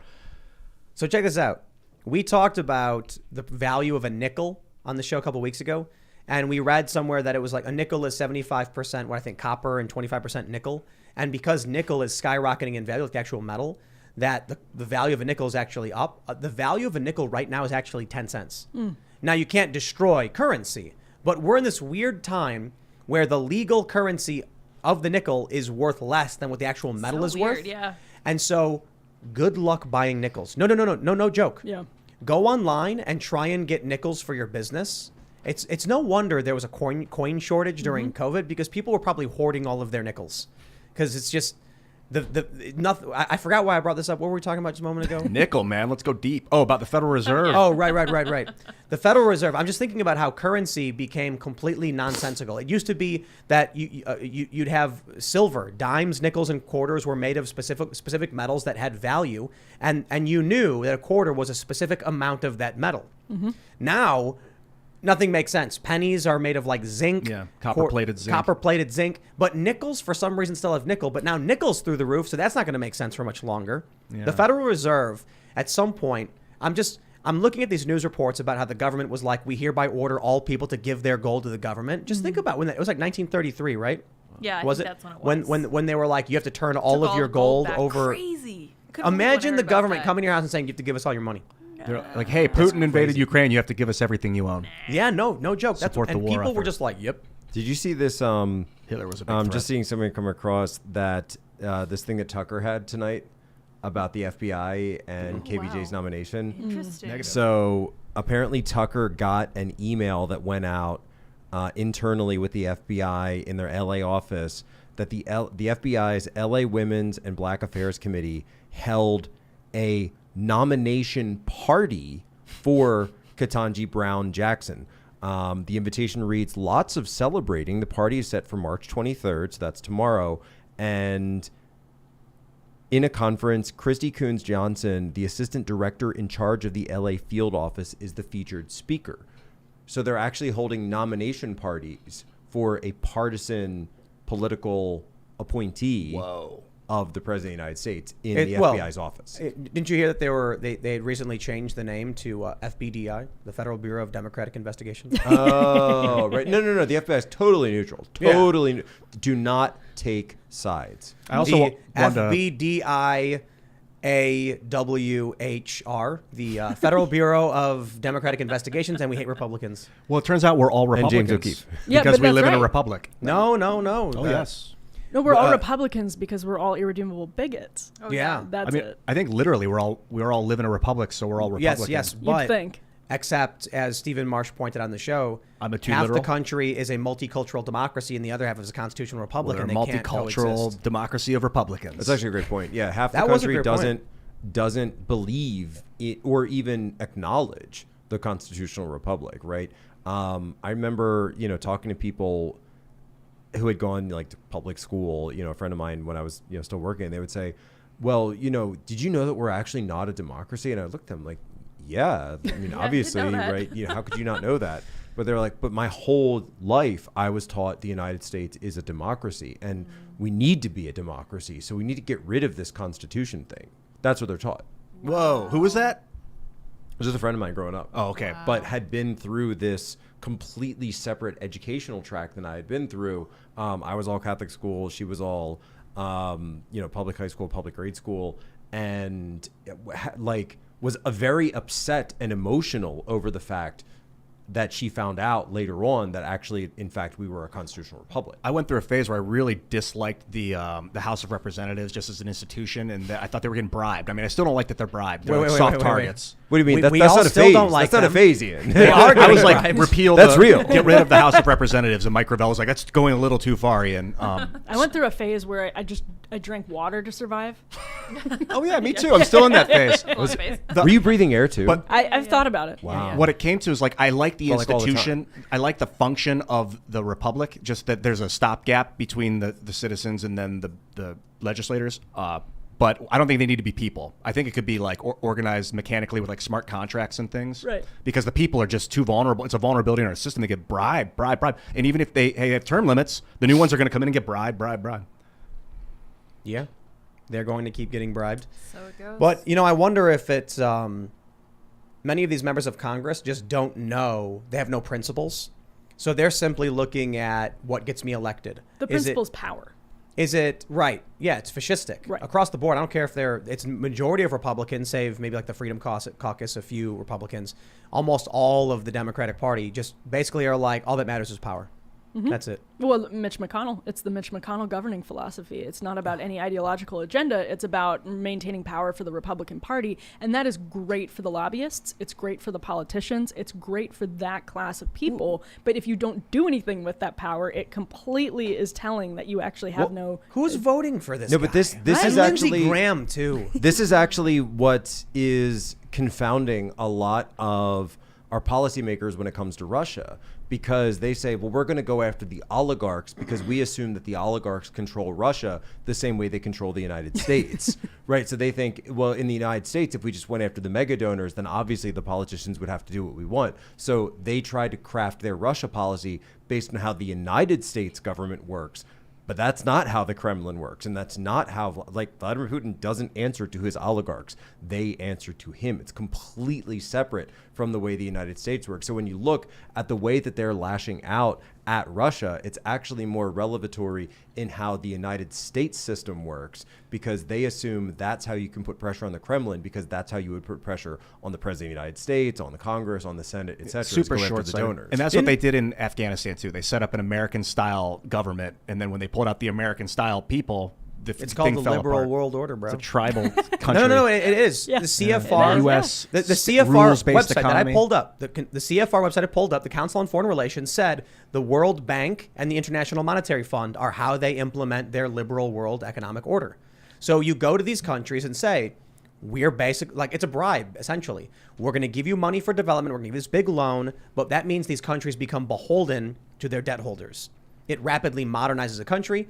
It's good for a lot of people who live there. The standard of living skyrockets, but now the country is beholden to who holds their I debt. think Chile is going through that right now. Their standard of living just exploded in the last 20 or 30 years, but Right, and then it's you've like got Coca-Cola. and then you've got countries that reject it, like Belarus, Syria, Libya, Iraq under Saddam, Afghanistan, obviously for a variety of reasons, North Korea for a variety of reasons, and so all of those countries are therefore evil, and they must be destroyed.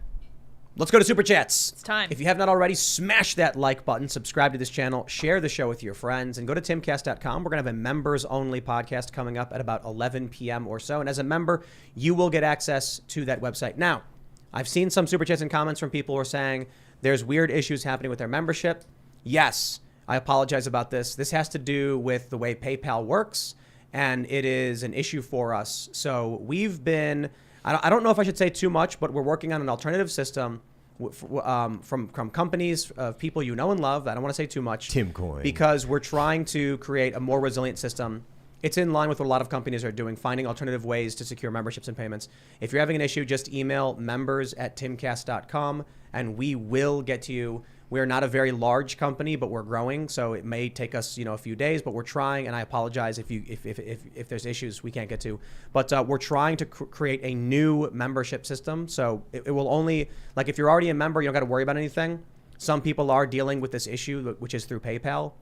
You might have to re-sign up, but very soon we're going to have a really exciting announcement, and it will, it's going to be awesome. So you're going to love it. It's in line with a lot of what the Daily Wire's been up to in terms of building culture and parallel economies and making our companies more resilient.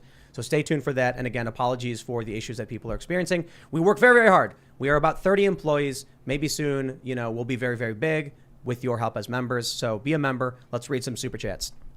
All right. I really like this one. Raymond G. Stanley Jr. says, "Black hole sun, won't you come wash away the rain?" Huh. Yes.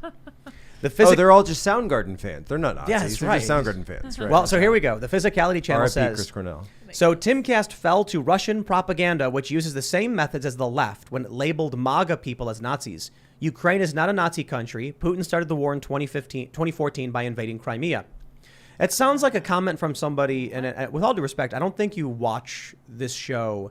I think maybe you caught an episode and then you put that, because I think anybody who watches this knows that we very much have been heavily critical of Putin, heavily critical of the annexation of Crimea and the Donbass region and his invasion, but pointing out facts about one battalion and questioning why people in the United States would support that battalion when they've overtly opposed those same ideologies before, that's all reality. I don't think it's fair for the super chatter to frame it as if we've said that Ukraine is a Nazi country. There's a Nazi battalion in the country. That's clearly someone who just put in that comment without actually listening to any of the show. Yeah, I listen.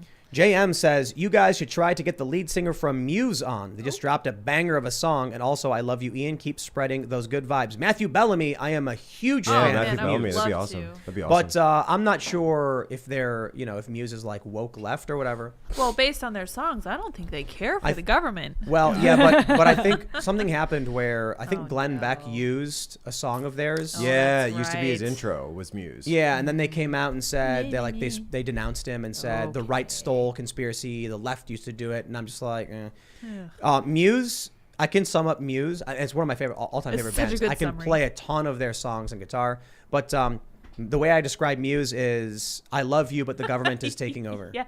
That's the gist of all of their songs. Sometimes they actually write songs that have both those elements where it's great. And I'm just like, how do you make a song about government authoritarianism and you loving someone? I still remember before they got big, they actually played my college. Oh, really? Years and years ago at Temple University, and so we got to go. And they were big going back into the early 2000s, dude. Early 2000s. Yeah. But I mean, the show itself was a couple hundred people maybe. Whoa. And it was so great. Wow. So great. Man, I've been a fan of Muse for a long time. They're a great band. Yeah, and I like how they sing about how the government is bad. That's right. It's pretty good. It's formed in 1994. Hey, I love you. Yeah. Yeah, but a lot of the people who sang about why the government is bad, Neil Young, now believe that corporations are good. What was up with Bad Religion writing that pro alt-right song? That was so weird. Did you guys hear that one? No.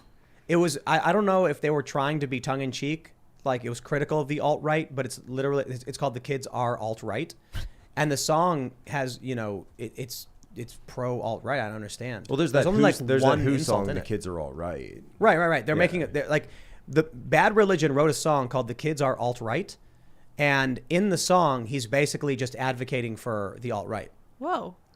Which I don't understand. So it's the anthem of the Azov Battalion. I'm seeing that Matt Bellamy went on with Alex Jones multiple times. I'm going to have to look that up. I'm curious. Now I got to check it out. Really? Yeah, I'm going to look it up now. I'm looking it up. Yeah, I saw it in the chat. I think the kids are all right. Is talking about Nazism in Germany. They're talking about Pure Heart's Race on a Crystal Night. That's Kristallnacht is one. Yes. But they don't the song doesn't insult them. It praises them. Oh. That's the weird. Oh, yeah, you're right. Join the party. The kids are alt-right. Yeah. Everybody needs somebody, so join the party. It's are they trying to be tongue-in-cheek? Probably. Because Yeah. there may be a bunch of kids who just don't understand you are singing the praises of all these people. Right. It's probably an anthem against conformity. That's Or is it one of probably those? Or is it one of those Straussian things where no, we're against it, even though we're, like satire. Let's read some more. But it's wow, they want you yeah. to think it's satire, but maybe All right. it's not. Oh. Hannah Carter says, Tim, can my daughter's book get a shout out, please? She's nearly 8, autistic, and wants to be the next Beatrix Potter. Wow. I'm very proud of her. Aw. The Tale of the Red Squirrels by A. Carter on Amazon. Thanks. Sounds Oh, cool. there you go. Cute. Yes. Nice work. Love Oh, that yeah. author. TAIL. I hope All so. right. Better be. Make 1984 yeah. Fiction Again says, the first 15 minutes of this show, you described Destiny, a.k.a. Stephen Bonnell III. How did we describe him? What were we referring to? I'm not sure. We've had him on the show before. I think we were. I thought we it were was actually. I thought it was great. Were we talking about him? Or it was yesterday we were talking No. about him. Right? The other day we talked briefly about him because people were praising him. I think it was Lewis was saying he's someone on the left who's willing to look at the facts and call out the left if he Right, has to. yeah, 'cause and of he the, did that with Kyle Rittenhouse. I think a lot of Stuff people are thing, yeah. coming from their past with like he was probably raised in that environment, but but they have the clear mind and they want to know the truth, but they're bringing all their baggage, so they got to kind of shed it away as they learn. That's how I was. I like Destiny. He's a sweet guy. Yeah, dude, Hey, smart. Tim, before we move on, I just want to say that I went to band.tv and it says Alex Jones inspired Matt Bellamy to write Uprising. Is that true? Dude, I don't know. Is It's on Alex band.tv. Jones claiming that, or The is Matt question Bellamy is- claiming I don't know. that? I'm going to find out. When was the last time Matthew Bellamy appeared on? 2006. It's a long time I know. ago. This was written in 2021. Yeah, so We're talking Alex about Jones used to be kind of considered like a part of the left, right? Right. Because Yeah. he was Wait, real quick. anti-Bush. Go look at Paul Joseph Watson's early YouTube videos. You know what they're about? They're anti-police brutality videos. Well, that's why it was Prison Planet. Right. Opposing government authority, Right. Oppression, all that stuff. So Right. that's why if you watch the movie A Scanner Darkly with Keanu Reeves, Yeah, so he's it in used it. to be this like hipster thing to be like a secret fan of Alex Jones. Like they would say, oh, he's quirky, but he's against Bush, so we like him. And Alex Jones has that cameo where he like drives by with a bullhorn. No, he gets arrested. Or he gets arrested. Yeah. Yeah. And then Keanu Reeves is like walking down. Whoa. That's that And it's rotoscope like- movie. Yeah, it's rotoscope. Yeah. That's a good movie. It's a good movie. I like it. That movie's I like it. All right. Let's see what we got here.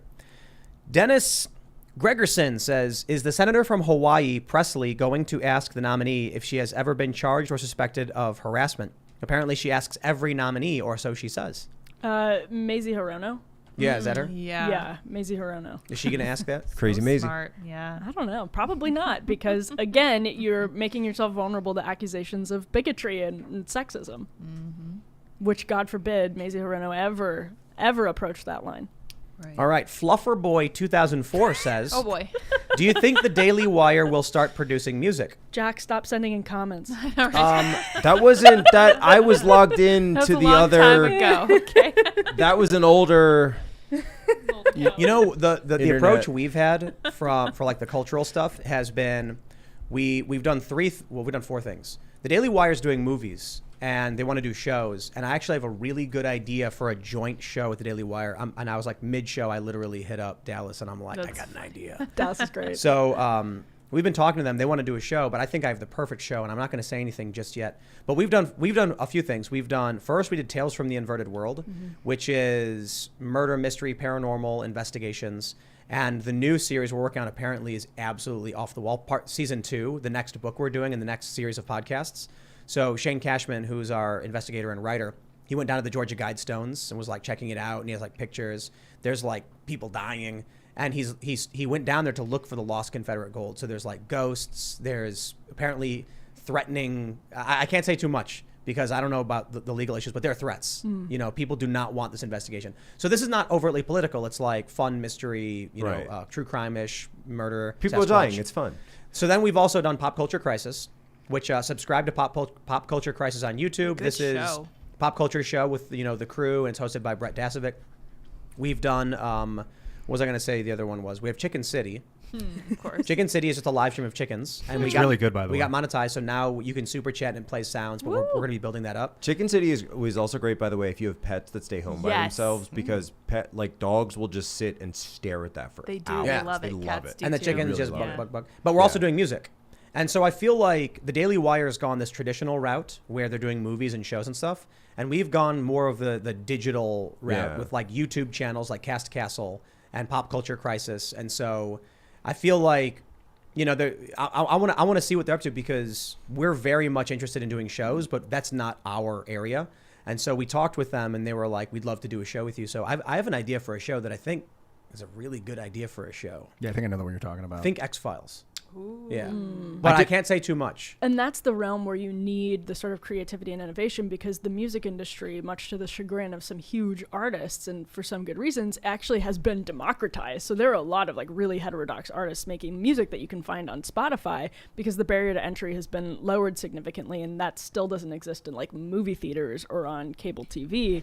Whereas TV shows, that's where you actually really need to have the production value, and you need to have the viewership. Yeah. Let's read this one. Kevin Billa says, how will Hollywood react when the Daily Wire makes a movie that is so Oscar-worthy they have to be nominated or win? They won't. But who cares about the Oscars? Yeah, they won't. It won't get nominated, but it will make a splash and change the world.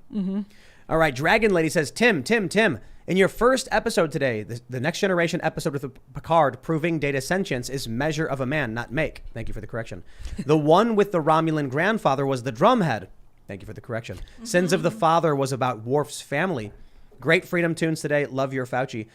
Yes, I said make of a man. It's measure of a man. And I said, I'm not sure what the episode is where they're trying to hunt down the Romulan spy because the guy's got a Romulan grandfather. But I was like, it's not Sins of the Father, I don't think. And thank you for the correction. But I posted a clip from The Next Generation. And for anybody who hasn't seen Star Trek, have you watched The Next Generation? No. Oh, you need to. And you? Mm-hmm. Yes, you have. And everyone else? Yeah, you must. Because there's probably a lot of people who, I'm surrounded by losers. See, that's Get exactly... in, loser. We're going galactic. This is exactly what I'm going to point out right now is the problem. You don't watch Star Trek because it's like I don't like Star Wars. Star Wars is fantasy, magic powers. Star Trek is watching a classically liberal society, technologically advanced, and Captain Picard is a role model. And as a fictional character, Patrick Stewart's portrayal, absolutely life-changing as a kid to see this.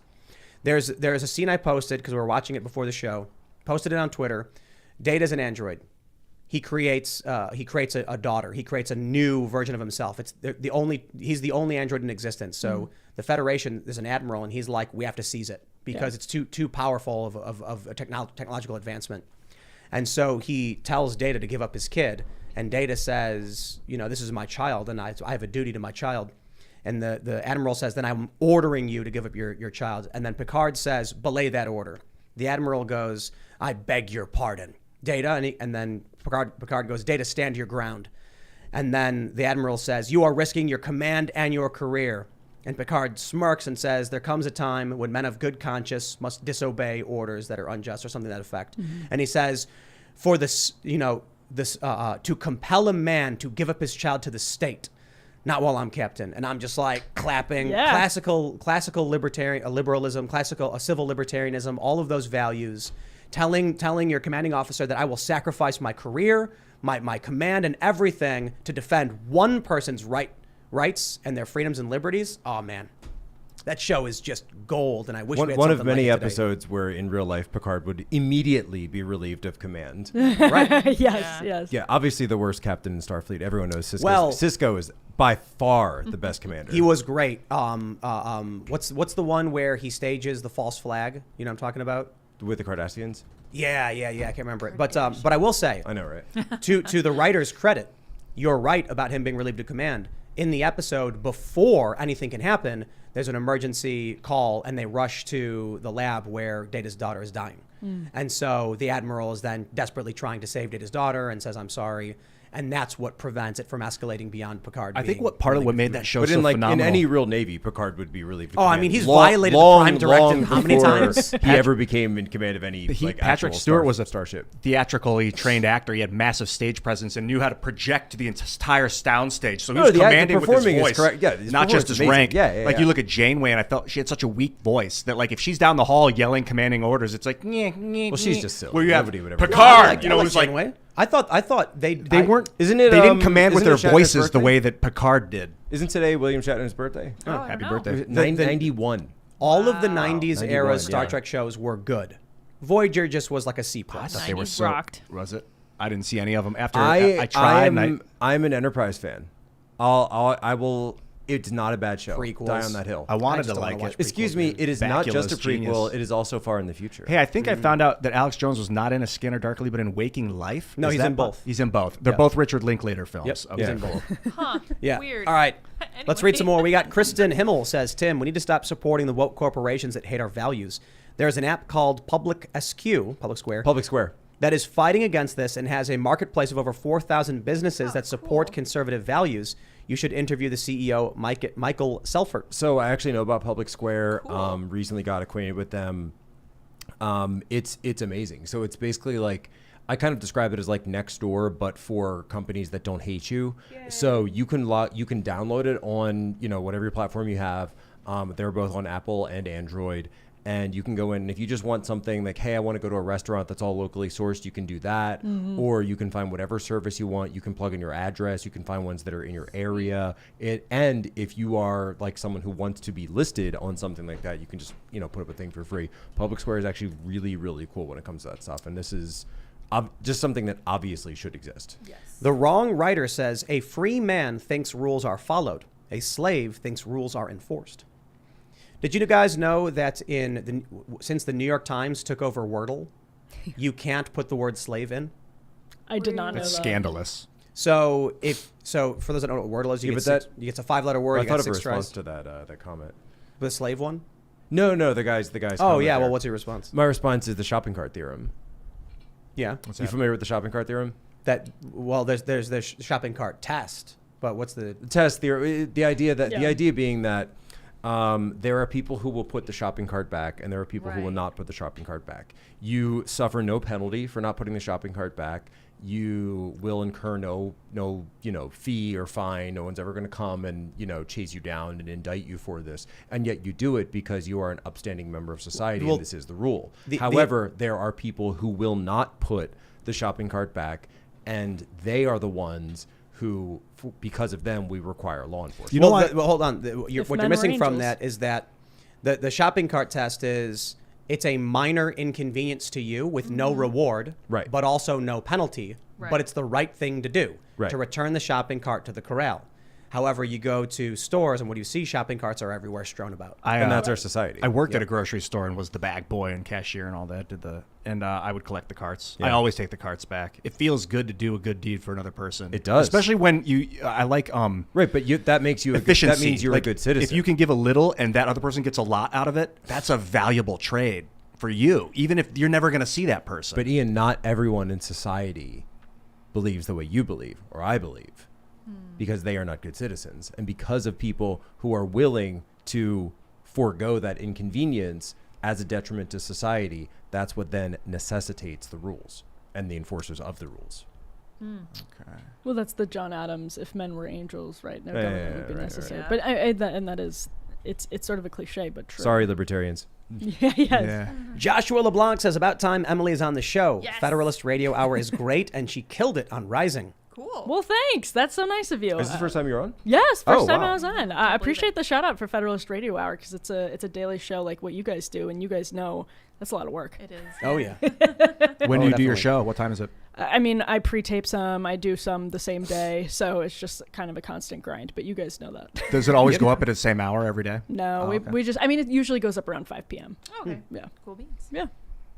All right. Justin Williams says, do you think the Convention of States will be a way to save the government from itself? No. Absolutely not. No. Why is that? No, and I just think there's so many of these sort of do nothing things out there that sound good on paper, but at the end of the day, if you're not addressing what Emily brought up, this idea of our judiciary being completely out of control, or this idea of the executive and the tie between the executive and the academy, that if you're not addressing any of that stuff directly, then it's just not going to go anywhere. And even something as substantive as calling a convention of the states, which would require a Herculean sort of public effort to even make happen, you're still going to be basically tinkering around the margins until you deal with what Jack just said. Yeah. Yeah.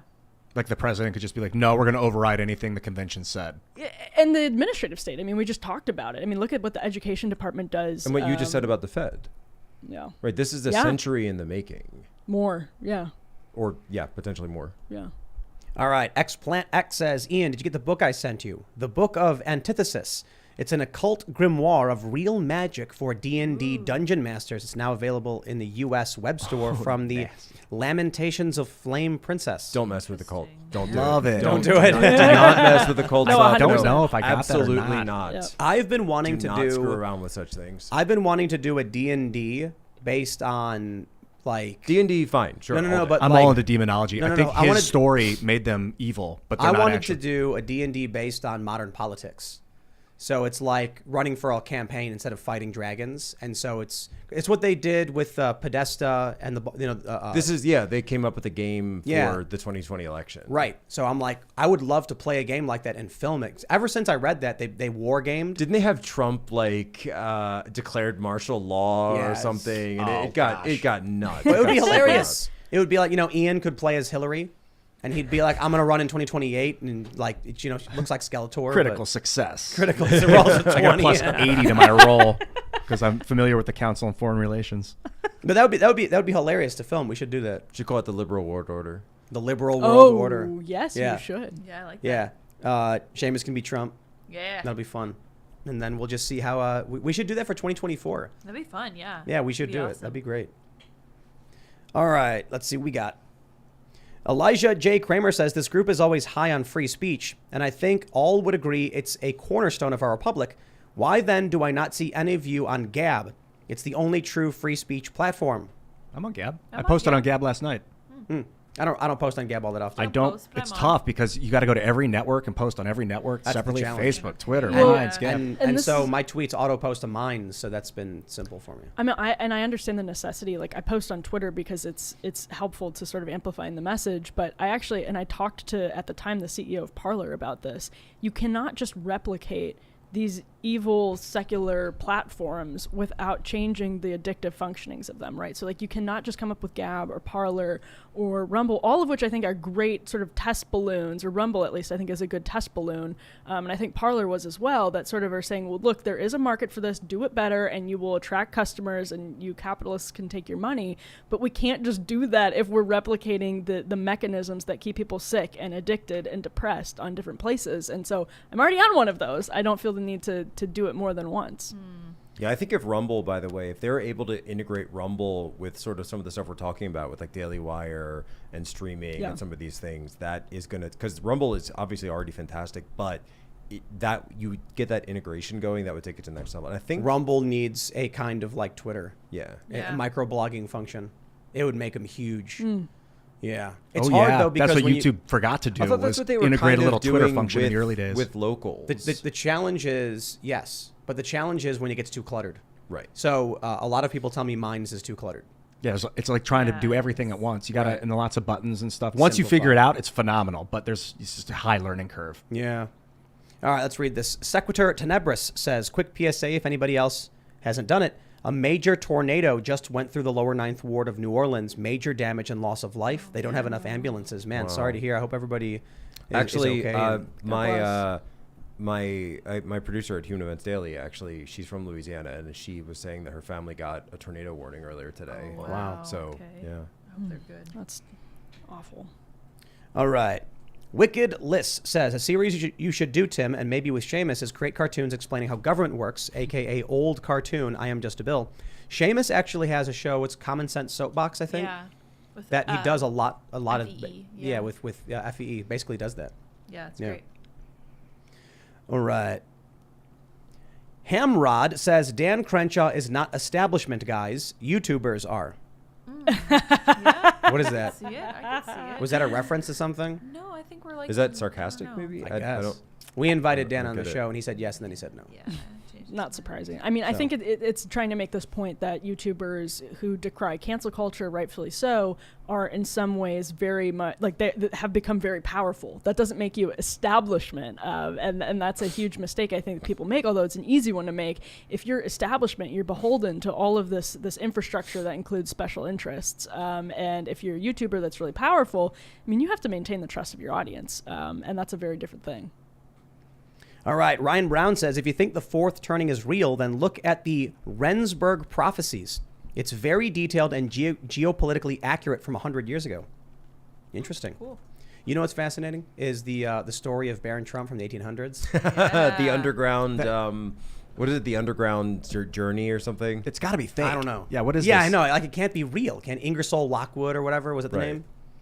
And apparently the book's real, but someone had to have written it and then claimed it was from a long time ago. My favorite Yeah. Baron Trump conspiracy theory is that is that Steve Bannon is Baron Trump from the future, sent back to guide his father. Oh, that makes sense.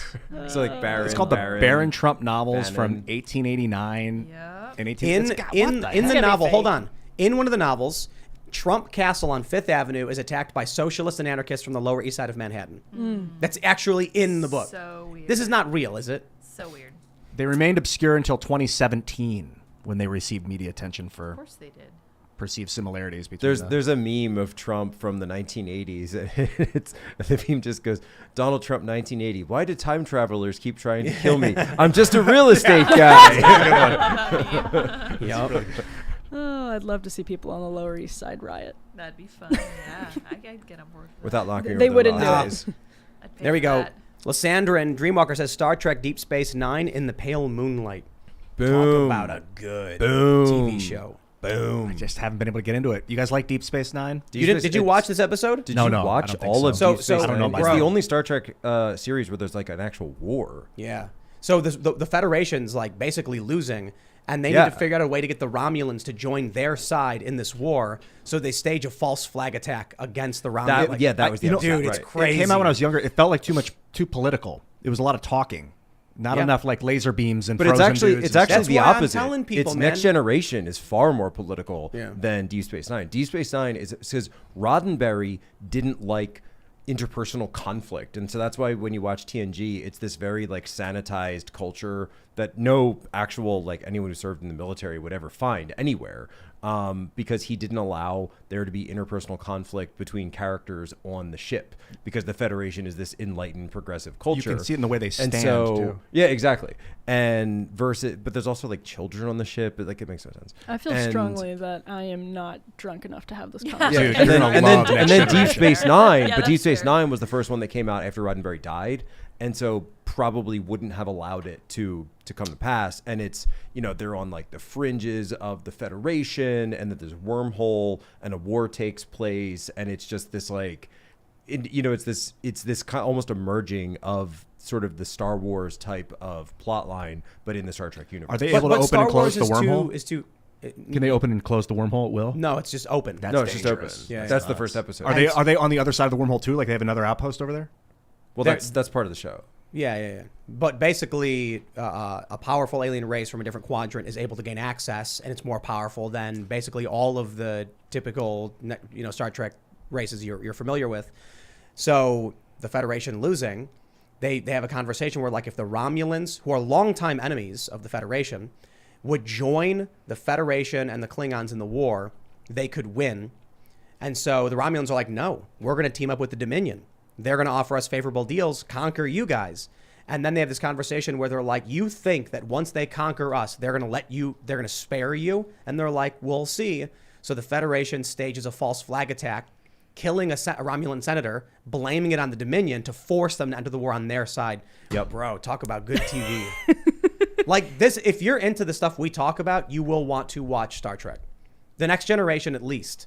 And Deep Space I think Nine. the first one was great. It was a little campy. I mean, it's very campy by today's standards, but powerful, like Leonard Nimoy and William Shatner. is seeing, like, incredible. if you And have Bones, questions, my God. if you have questions about false flags and like what governments and militaries do, they wrote a script exploring these ideas in a great war and why even you're supposed to like the Federation. They're the good guys. That being And it's brutal. said, while we're on the subject, and I didn't plan to talk about any of this tonight, but the when people ask me Star Wars or Star Trek, I always say that the correct answer is clearly Battlestar Galactica. I thought it was good. It was only one season, right? I mean, the What? new one, Battlestar. Did it go on for multiple seasons? The new it's one? 4. It just 4 felt seasons. like the Multiple. same season that went on too long. Then Nope, that's the problem. definitely 4 seasons. Battlestar's fantastic. It started off good and then kind of. It's better than both of them. Really? We're gonna go to we're gonna go to the member segment. We've already gone to super chats. We're gonna Super go to that member. member Yeah. Super segment. So if you haven't already, smash that like button, subscribe to the channel, share the show wherever you can. It really, really does help. And go to timcast.com, become a member.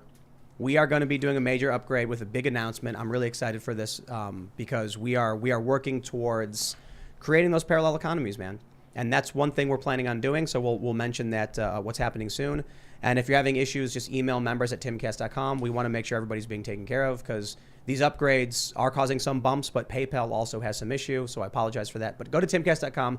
We're going to record that member segment right now for all of you guys. It'll be up at 11. You can follow the show at Timcast IRL. You can follow me at Timcast. Emily, do you want to shout anything out? No, just Federalist Radio Hour and at Emily Jashinsky. There you go. Jack Posobiec hosts to Human Events Daily. And if you want to sleep like Joe Biden sleeps through the fourth turning, then head over to mypillow.com and use promo code POSO for up to 66%. How long were you sitting on that one? Literally just 3 seconds. Oh, Yeah, okay. that was an egg that hatched. But I've been sitting on this MyPillow cushion for even longer, which is available now. That's smooth. I like that. Ian Crossland, IanCrossland.net. I do want to shout out Thomas Massey for applying Bill HR 24, the Federal Props to Reserve Massey. Transparency Yes. Act. Audit the Federal Reserve for real. Check it out. I love how this evening every single person here has their own show. So you guys are all fully on board with what we're doing here. I appreciate what all you guys are doing, and I had a great time this evening. Thank you guys for coming. You guys can follow me on Twitter and minds.com at Sour Patch Lids. We'll see you all at timcast.com. Thanks for hanging out. Bye, guys.